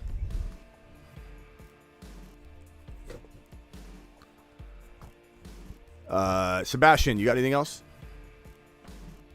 I actually liked your take a lot about the Jets picking one of those top end quarterbacks and then sitting them for a year behind Rodgers. Because look at Mahomes behind Alex Smith, Aaron Rodgers behind Brett Favre. It's certainly doable. So I think the coach could maybe look at this year's situation look, we didn't even have a backup quarterback, but in case for whatever reason if Aaron Rodgers goes down again, they have a top draft capital quarterback and possibly a quarterback in the future. Yeah, so I do think that'd be a pretty hopeful. Smart pick. I wonder if that'd be crazy if what Ron's saying plays out. Let's say, and Perps, I don't know if you're muted, Perps, but you can come back in 1 second if you're unmuted. But Sebastian, if let's say what Ron's saying comes true and Penix falls, and I don't think he will, but if he did fall, imagine getting Penix later. Would be amazing, but I don't think he falls out of the top 15. I really don't. But man, anything can happen. McCarthy, Drake May. Will all 6 quarterbacks go by top, 30, 32? It's hard to say. It's hard to say. I think 4 or 5 will definitely go in the first round. At least 4, probably 5, but you never know. We start getting to a certain territory, nobody needs a quarterback, right? So you're going to go through a string of picks where it doesn't matter if they're the best quarterback on the board. That's where Penix could fall if, let's say you get past a certain range and then you start getting into these winning teams that don't need quarterbacks. Well, then that's when they're going to absolutely just kind of tank and fall and draft stock. But I think Penix deserves to go in the top 5. I think he'll prove that on Monday night. I think him and JD5, as I alluded to on my board here, I think Penix Jr. and Daniels JD5 are just absolute winners, monsters. But we will find out. We will see. All right. Thank you, Sebastian. We'll see you later, pal. All right, have a good one. All right, later. Perps, are you there? I think you were muted last time. Perps, hello. Yep, I got it, yeah. Oh, there you are. Were you muted? Yeah, I was muted. Oh, okay. We're didn't want to be Denny. No, when I said Perps, are you there? And we didn't hear you, and I moved on because I couldn't hear you. What can I do for you, Perps? You got anything else on your mind? No, nothing else. I just would jump on what Ron said earlier. I mean, ultimately, at the end of the day, there's some people getting crazy over what you're talking about. I mean, you got to put projections out there somewhere, and what happens is going to happen. Look at all the injuries we had this year. I mean, you could draft all these guys right away, and they could get injured. So, I mean, is somebody getting crazy in the chat? You mean? No, no one was crazy. Just people making comments that they didn't agree with it. Which again, really? everyone's I haven't seen any. Opinion and what they want to do. What's everyone saying? It's okay to disagree, but I'm just curious what people are saying. Who's got a strong? Well, I just don't. Adverse take. I'm just curious. I just don't think they were agreeing with your take that JD5 was number 1, and that he should be on. Let me go back to the beginning. Let me just look. I'm always curious. Let's see here. What's up? Young says I knew it. Deckard celebrating his 7-month anniversary. Let's go. Let's see here. Big Balls Rookie QB Saturn Man says Jaime. Who, says Joel? Joel doesn't know who he is. Hopefully he goes off. Okay, I'm looking. Damn, says Thomas. We'll see, says Smitty, or Caesar. We'll see, Smitty, says Caesar. Interesting. I have to look into this guy. New boy is entering the dual threat club, eh? Ballsy, says Thomas. I don't see a lot of negative yet, but let me just keep looking. Hey, Smitty, interesting rookie Saturn, man. These are the predictions we come here for. Thank you, Huffman. Big miss for me on my guy. Ha ha. Big miss for me on my guess. Oh, for your guess. I'm sorry. Yeah, Golf was saying he thought it was, 8chan or Gibbs or something. And I'm like, no, because and maybe everybody thought I was joking when I said this one's going to shock you. But in my little teasers, I said, no one's going to get this. Nobody. And everyone's like, 8chan. I mean, come on, man. That's like, I come in with 8chan on my forehead. That one would be easy to see. Let me see. I'm just looking, and I'm not like mad if anybody disagrees. I'm just looking for the differing opinions. I'm just curious. Rookie QB, he ends up hitting. I'll be convinced Smitty is a time traveler, says Beta. Let's see here. Penix. I like JD better than Caleb. I'm just looking through all these. Yo, welcome to the show. Appreciate your balls life. Havji in the building. I don't know. I wish I could find a couple of these. If I remember, I think someone thought Caleb should be over JD5, and some others thought, a little differently as far as why are we putting one person QB yeah, which is okay. Let's see here. that's the best part of this show. Yeah, I mean, Pure everyone Mustard. has their opinions. And I don't know, Smitty, go with that your gut kid. and draft your team how you're going to draft it. That kid in Carolina was trash. Okay, I didn't. Are you talking about? You talking about May? Like, what are we talking about there? Because I didn't rank May high. JD, gotta get autocorrect to learn that name. Maybe I write JD5 on the board 10,000 times. Penix Jr. is a baller. I mean, there's a lot of people that love it. So I was just trying to find one of the takes. Smitty, you're telling me he's better than Caleb? No chance. There's one of them, Maverick, which is fine. Maverick, you can think whatever you want. But I'm telling you that. I'm telling you, not only that, bro. I'm telling you, Penix is better than Caleb. Not only that, bro. I'm telling you, Nix is better than Caleb, potentially. But I do think Caleb could, like I said, I don't know if you watched the whole thing. Probably did, Maverick. I'm sure you eventually saw me tell the story that Caleb in the right spot could be the one. You know, it really does come down to landing spot.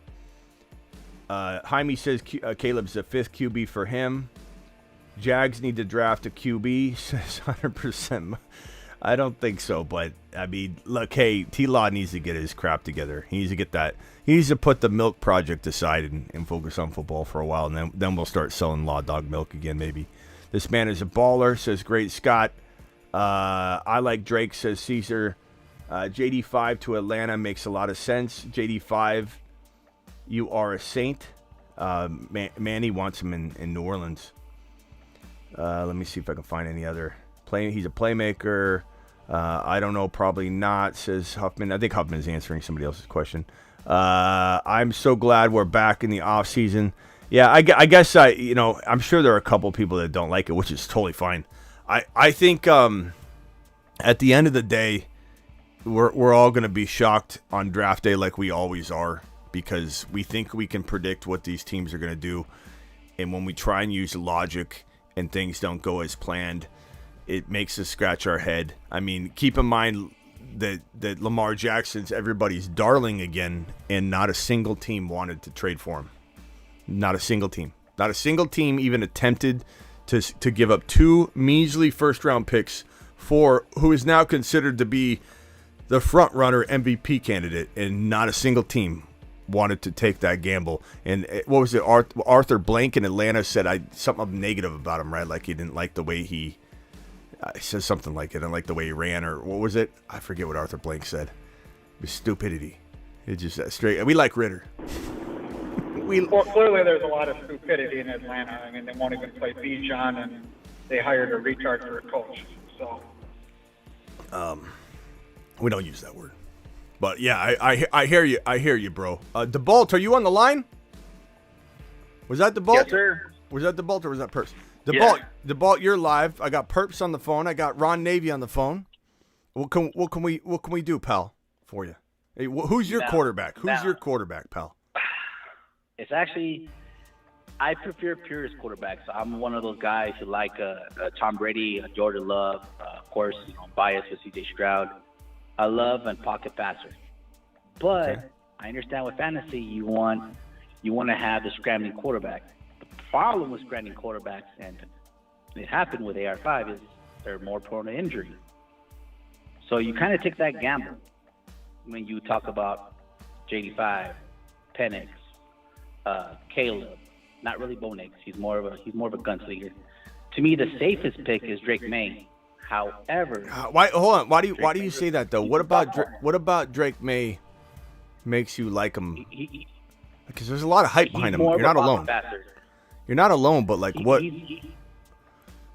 He's more the only purest quarterback out of all these 5. He's a purest quarterback.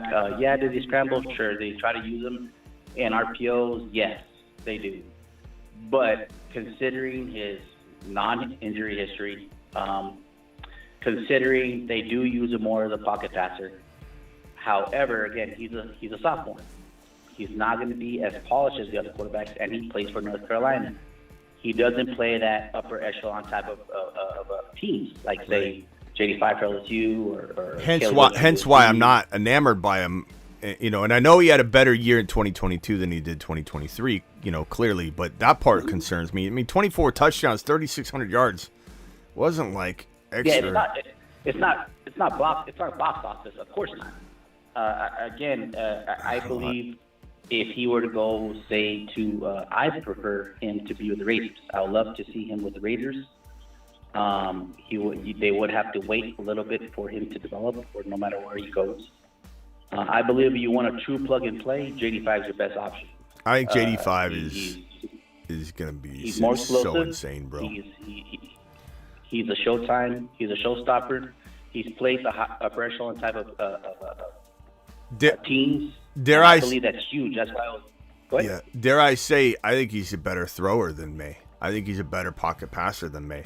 I know everybody wants to. Put that out there. I mean, the one thing that makes me feel like is a negative for him is that when you're as good of a running quarter, it's just always the way people think. Even when you jumped on the phone, first thing out of your mouth was, "I like a more traditional pocket passer." Like, he is a pocket passer, bro. Like, for whatever reason, running quarterbacks, just people love to suggest they can't be pocket passers, man. I mean, this guy insane stats, bro. He had 3,800 passing yards, 40 passing. Let's see here. He had. Let's see, where's his stat line? Here we go. 3,800 passing yards, 40 passing touchdowns, 4 INTs, and 1,134 yards and 10 touchdowns on the ground. Just make people think he's this, running quarterback that knows how to throw. Like 3,800 yards and 40 touchdowns. Like, how much more passing pocket passer can you get? You know what I'm saying? Yeah, I agree with you. See, now this is the perfect, I guess you can say, example. Is it in my dynasty team? I do have AR5 and I do have Stroud, so I understand that both when you consider besides of the story. But who played for me the whole season? Well, yeah, he got a concussion. That's unfortunate. But who played the whole season? Yeah, was Stroud. And that's the risk you take for any scrambling quarterback. Now, I would say the risk for JD5 is definitely worth it with the reward. Stroud didn't play the whole season. Well, that's what I'm saying. Like, he got a concussion, but AR5 was out. Well, but I mean, but your argument gets kicked right in the nutsack, though, bro. Like, Stroud didn't play the whole season. Like, what are you talking about? Well, the point I'm trying to make is you don't like running quarterbacks. DeBalt, you're my boy. DeBalt, you're my boy. I don't want you to take this the wrong way. You know I love you, pal. But your point is you don't like running quarterbacks. It's the first thing you said. You came in and go, I kind of like my traditional quarterback. I'm going with the last guy on your list, the guy that sits at the bottom. His name's May. He's got no stats to show for this season. I want that guy. He's not going to scramble around. He doesn't get hurt. Hey, Stroud got hurt. Kirk Cousins lover. He's got to be a Kirk Cousins. You're right. There you go. You and Ron just became best friends. Hey, real quickly, I'll come back to you in 1 second. Perps dropped a $50 hauler. Perps at the freaking moon. Perps, hold on a second. Let me hit this button. Alert. We have a $50 plus super chatter in the house. I don't know what Perps is apologizing. Yeah, Perps, you got nothing to apologize for. You're good. Everybody knows you're a stand-up man.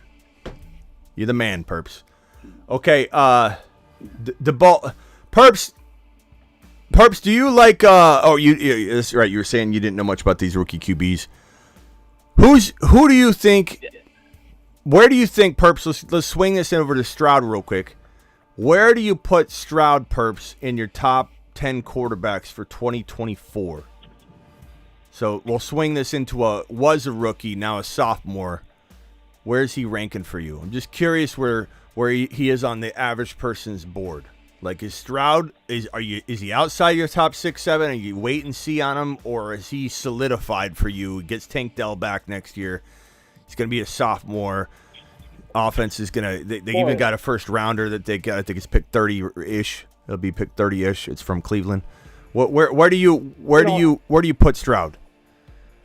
Well, it all depends. I mean, he came back one game and he played average, but he's missing his weapons, and depends on where he comes back next year. I mean, as of right now, with the QB list we were going through the other night, I mean, we had a hard time fitting the top 7 or 8 guys in there. So, I mean, he's barely in the top 10, if not just outside of it right now. You know, as much as like somebody might want to argue with Perps and say, no, Stroud's going to be the like he's right though. When you go through the exercise of ranking the quarterbacks, you find that you can't, like, you don't know where to fit him. It's not that he can't be in the top 6 or 7, but it's just like you run out of spots. Like here's the QB rank right here. We'll do the top 11 or 12.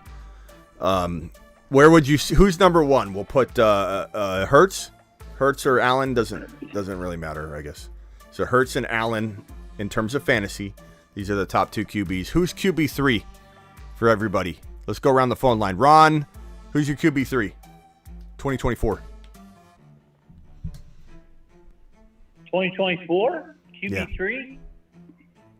Yeah, if it's Hurts, Allen off you the got? board. Hurts and Allen are off the board. Thank you, Tom. Hurts and Allen are off. Cousins. Yeah. Okay. Are you for real? Are you I for? love me Cousins, Oh, but man. I think Stroud could be in the, end up as a top 5.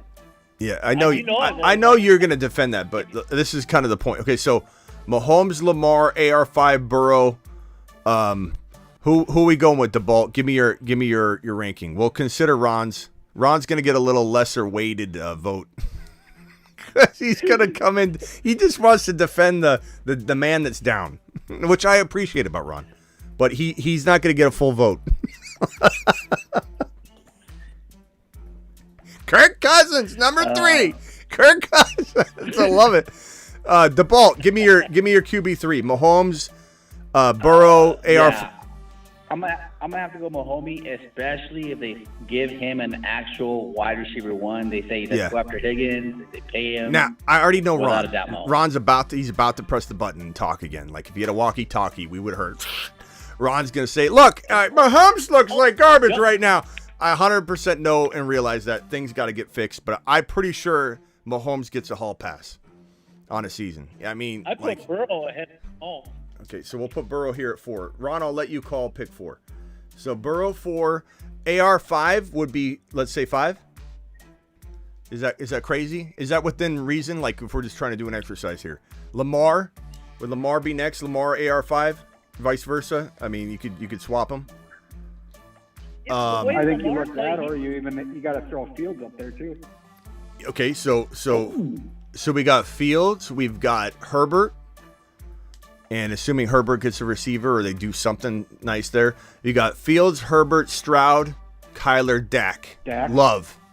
Kyler, Dak, Love. Like that's what I'm saying. So to my Purpse's point, you get to this territory where Stroud does deserve to be talked about, and you've got like 5 quarterbacks that easily make a case for number 7. So I think Purpse is right. At the end of the day, do I think Stroud's going to go like at QB 10? Or a QB 9 and be a steal for 2024? Absolutely. There's no way to draft Stroud higher. It's not Stroud's fault. I think even when you love Stroud, unless you're going well outside of pocket on ADP and you're just being crazy and you're ruining the advantage you have, Stroud is, even you, if you love him, can't draft Stroud high. He's like, you're gonna do a ranking and go, God, I'm really not respecting Stroud at all, but I love him. Like him and Love are going to be in that 10-11 range by default because you got Herbs. You got, who do we say? Herbs, Kyler, Fields, Dak. I mean, Dak had an unbelievable year. Like how disrespectful is it to put Dak at 8? Dak, Kyler, Fields.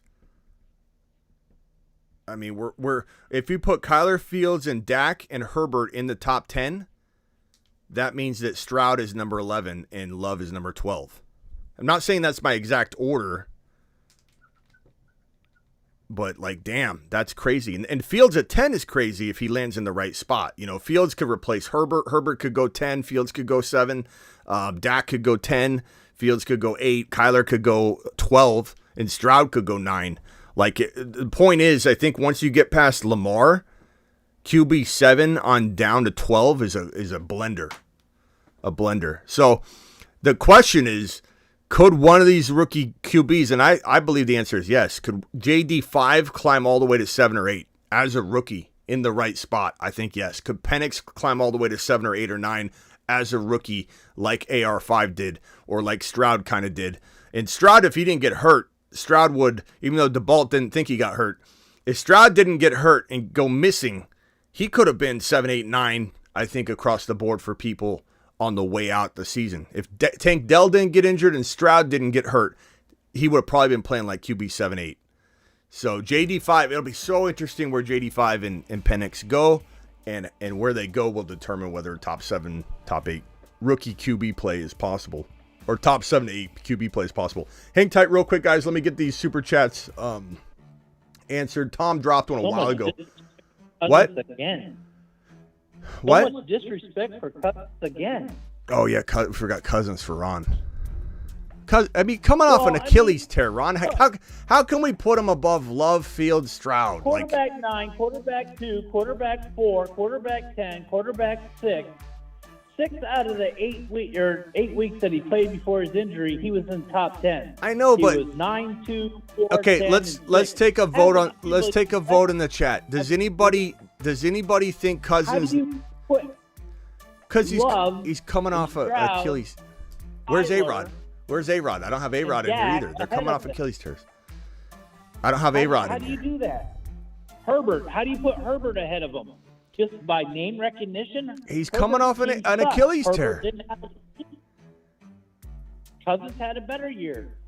He's coming off an Achilles tear, Ron. He's coming off. Does anybody in here think I'm disrespecting Kirk Cousins? Does Aaron anybody? Rodgers is coming off an Achilles Does tear. anybody? Think Does he's gonna get bust next year? Come on, Ron, you didn't even listen. You didn't listen to a word I just said. I literally said, "Where's Aaron Rodgers?" And you're like, "What about Aaron Rodgers?"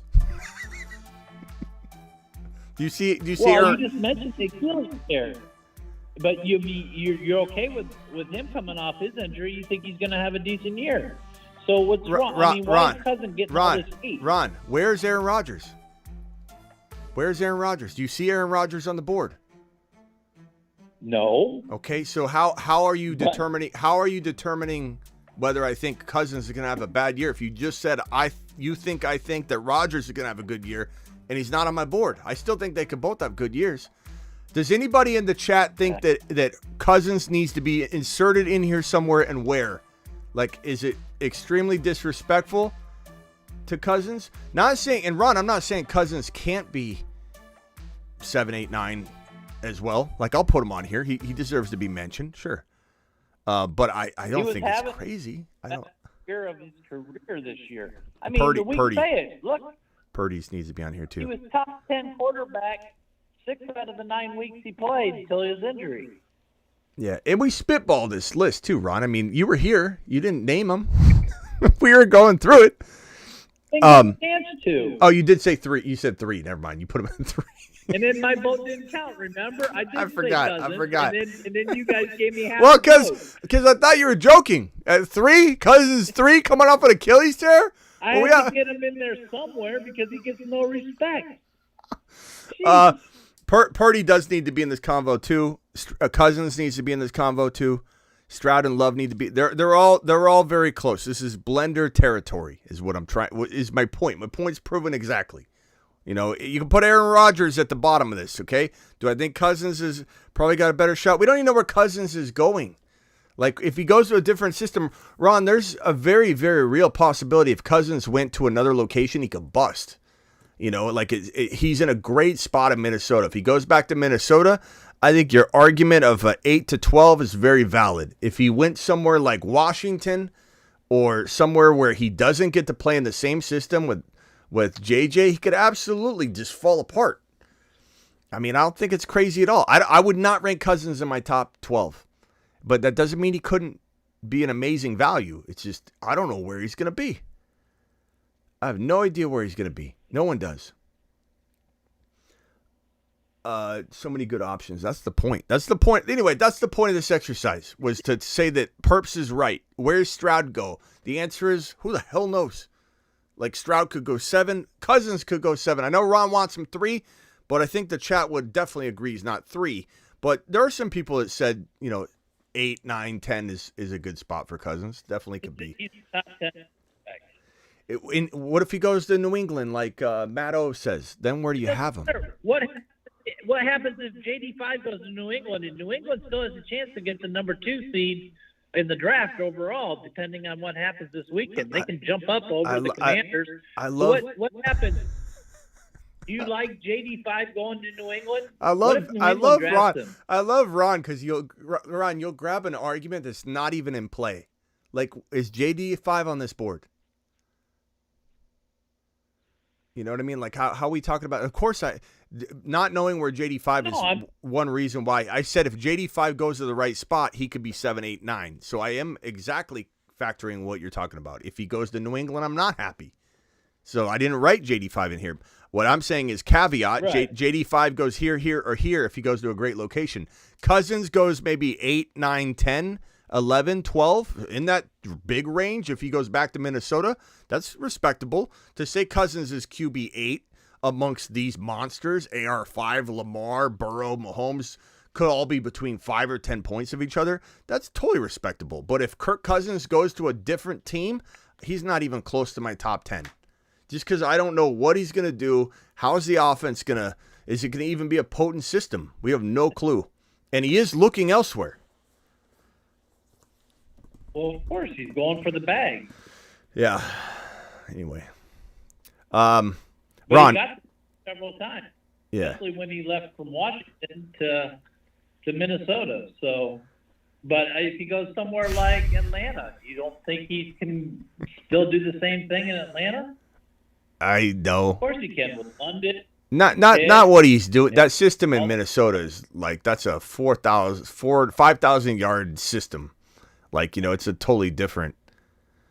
I think he'd be good for Atlanta. I think he could run a good system, but is he a top 8 quarterback in fantasy? Probably not. I don't think he'd be never had a year where he's for over 4,000 yards, no matter where he's been. Well, except this year he didn't play a full year, so because of his injury. Yeah, Stafford's Brianna wants to know Stafford's opinion on Rashad White. I think we were high on him as a rookie, and he didn't perform that well as a rookie. And I think this year he's actually exploded and shown what he can do. So Rashad White is awesome. Yeah, what the only concern with White is that he averaged 3.6 yards per carry. I mean, he was you could say awful on the ground. Like, despite being an amazing fantasy football player, all the PPR work, which is all that matters at the end of the day, he's a fantastic fantasy football player. But the team is reportedly not pleased with the yards per carry, and there's a lot of rumblings that they will address a 1-2 punch to keep him fresh and catching footballs. And so there's that concern. If they draft a between the tackles guy or bring in another running back or whatever, that his volume could go down on the ground. But even so, like, Rashad White will be in PPR worlds, which is really the only thing I play. I don't play in full PPR, or I'm sorry, 0 PPR. I play in half PPR. Underdog Fantasy's half PPR. But I think he'll still be really good, even if you take away some of his running production. But Rashad White is a very, very, very, very tough player to rank next year if you're expecting the exact same volume, because we don't know. The early word is they're looking. They will be looking to potentially bring in another player. But he'll 100% be their receiving back. He's absolutely phenomenal catching the football. He's one of the best pass catching backs in the National Football League. But 3.6 yards per carry was pretty bad on the amount of volume he got. So the reason and this year is we didn't know what to expect out of Baker. yeah, that's probably why. I mean, he was a Moon Man graduate, so he's on the Moon Man list. Really, no channel probably was higher on him as a rookie than we were. But then coming in, I admittedly was so concerned about Baker, and I was wrong on Baker. Baker's been phenomenal. That made me feel like he was a little high draft, like he was drafted a little bit high, and he wasn't. He was a steal. You know, sum total. What he dropped was amazing. So hats off to Rashad White. Rashad White believers got their wish. Pollard's been one that's been a disappointment. Pollard's trash. Pollard was trash. I don't. And this was the concern about when everybody talked about his dynasty value in the offseason. What do we say? That if he got a long-term deal, his dynasty value would be a lot more secured because he was going to be teams would be forced to give him another chance if he crapped the bed. But he crapped the bed with no long-term deal. He's probably as good as gone in terms of being an elite running back. But, you know, you never know what could happen. But Pollard certainly didn't do himself any favors. He's going to have to climb back from like the depths of the abyss to try and get himself into an elite situation again. And he needed that long-term deal bad. He needed it very bad in order to secure himself another chance to do it. But he's been awful. I don't know. Dallas is going to be. I think Travion Henderson going to the Cowboys makes a lot of sense. Drafting a rookie running back makes a lot of sense. And Dallas at the 27 pick, I could definitely see them taking a Henderson. Henderson's probably the best running back, I think, in this draft class. Video incoming. I think Corum's very, very solid in the right spot. And they could take Corum at 27. They could take Henderson at 27. Whoever they draft will be a really good prospect. And maybe they wait until the second round to pick a running back. That's always possible. Trey Benson could be there. There's a plethora of guys that have the ability, but I think they're going to want one of those between the tackles guys. I don't think they want to mess around with a guy that they feel can't be a total package between the tackle, 18 carry a game guy. I think that's what they're going to be shooting for. They could also bring in Jacobs. They could also potentially try and bring Barkley over. There's a lot of options for Dallas, especially if Dallas falls short this year. They're going to want to beef up something. And if they win, they still might. But Dallas will definitely be in the looks for a running back. And it will be a grinded out between the tackle monster, I believe. All right, boys. Final thoughts, Perps? Anything you got here, pal?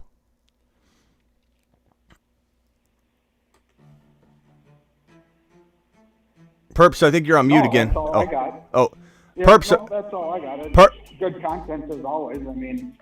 All right, Perps. Really Appreciate you, bro. Appreciate you. No, thank you. Later. DeBolt, final thoughts, DeBolt.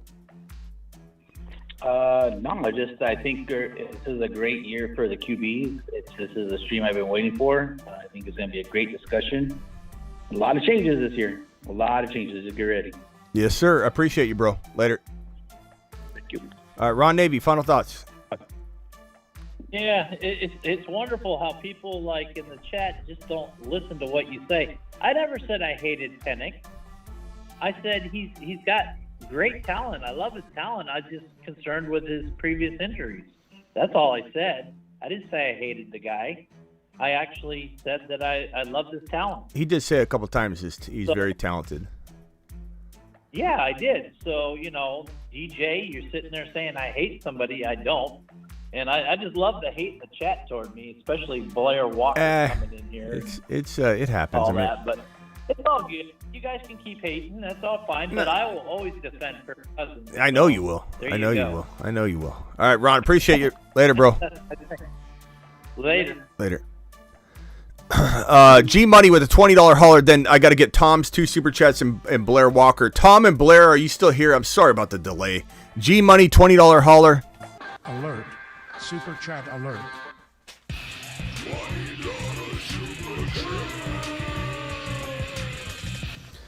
D Money, appreciate you. Where was I? What screen was I on? This one, I think. G Money says, isn't Penix Jr. similar to Chris Winkie coming out of college? No. I know a lot of people are worried about how old he is, but this guy's got a lot of upside. I mean, just watch him play. You'll get to see him on Monday in the big spotlight, G Money, and you'll see how good he looks. He looks fantastic. Bro, any shot you take Malachi, I'll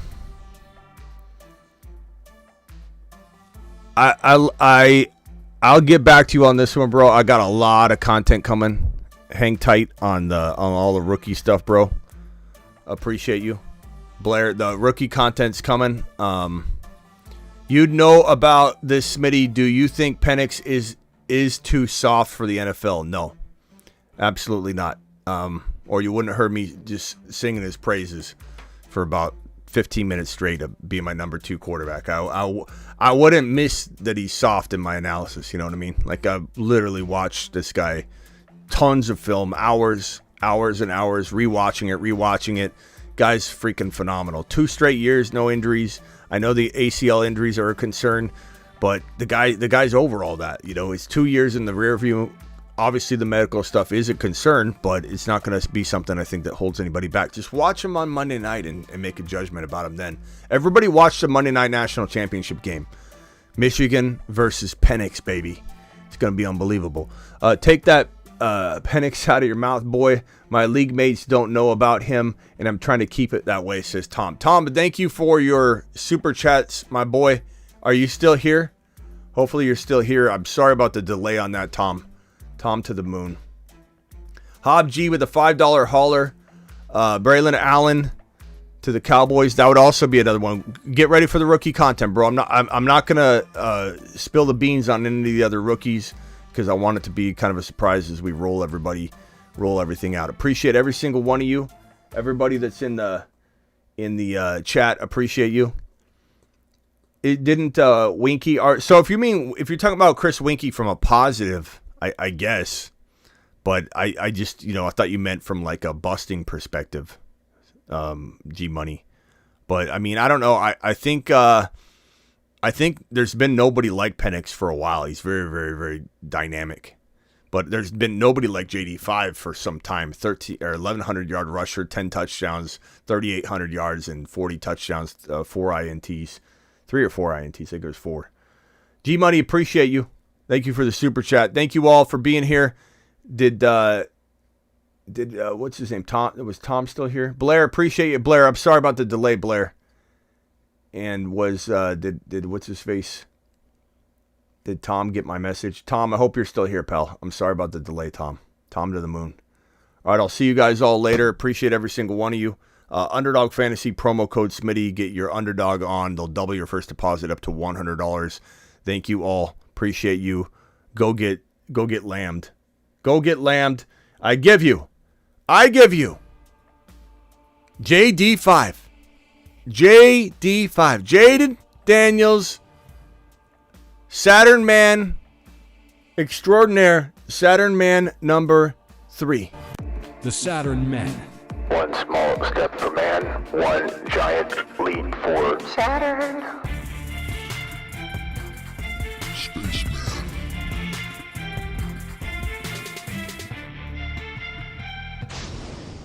Spaceman.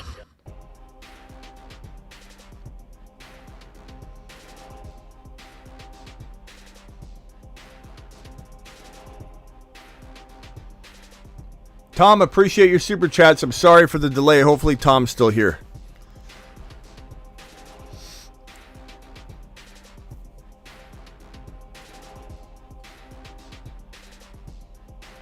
Deuces.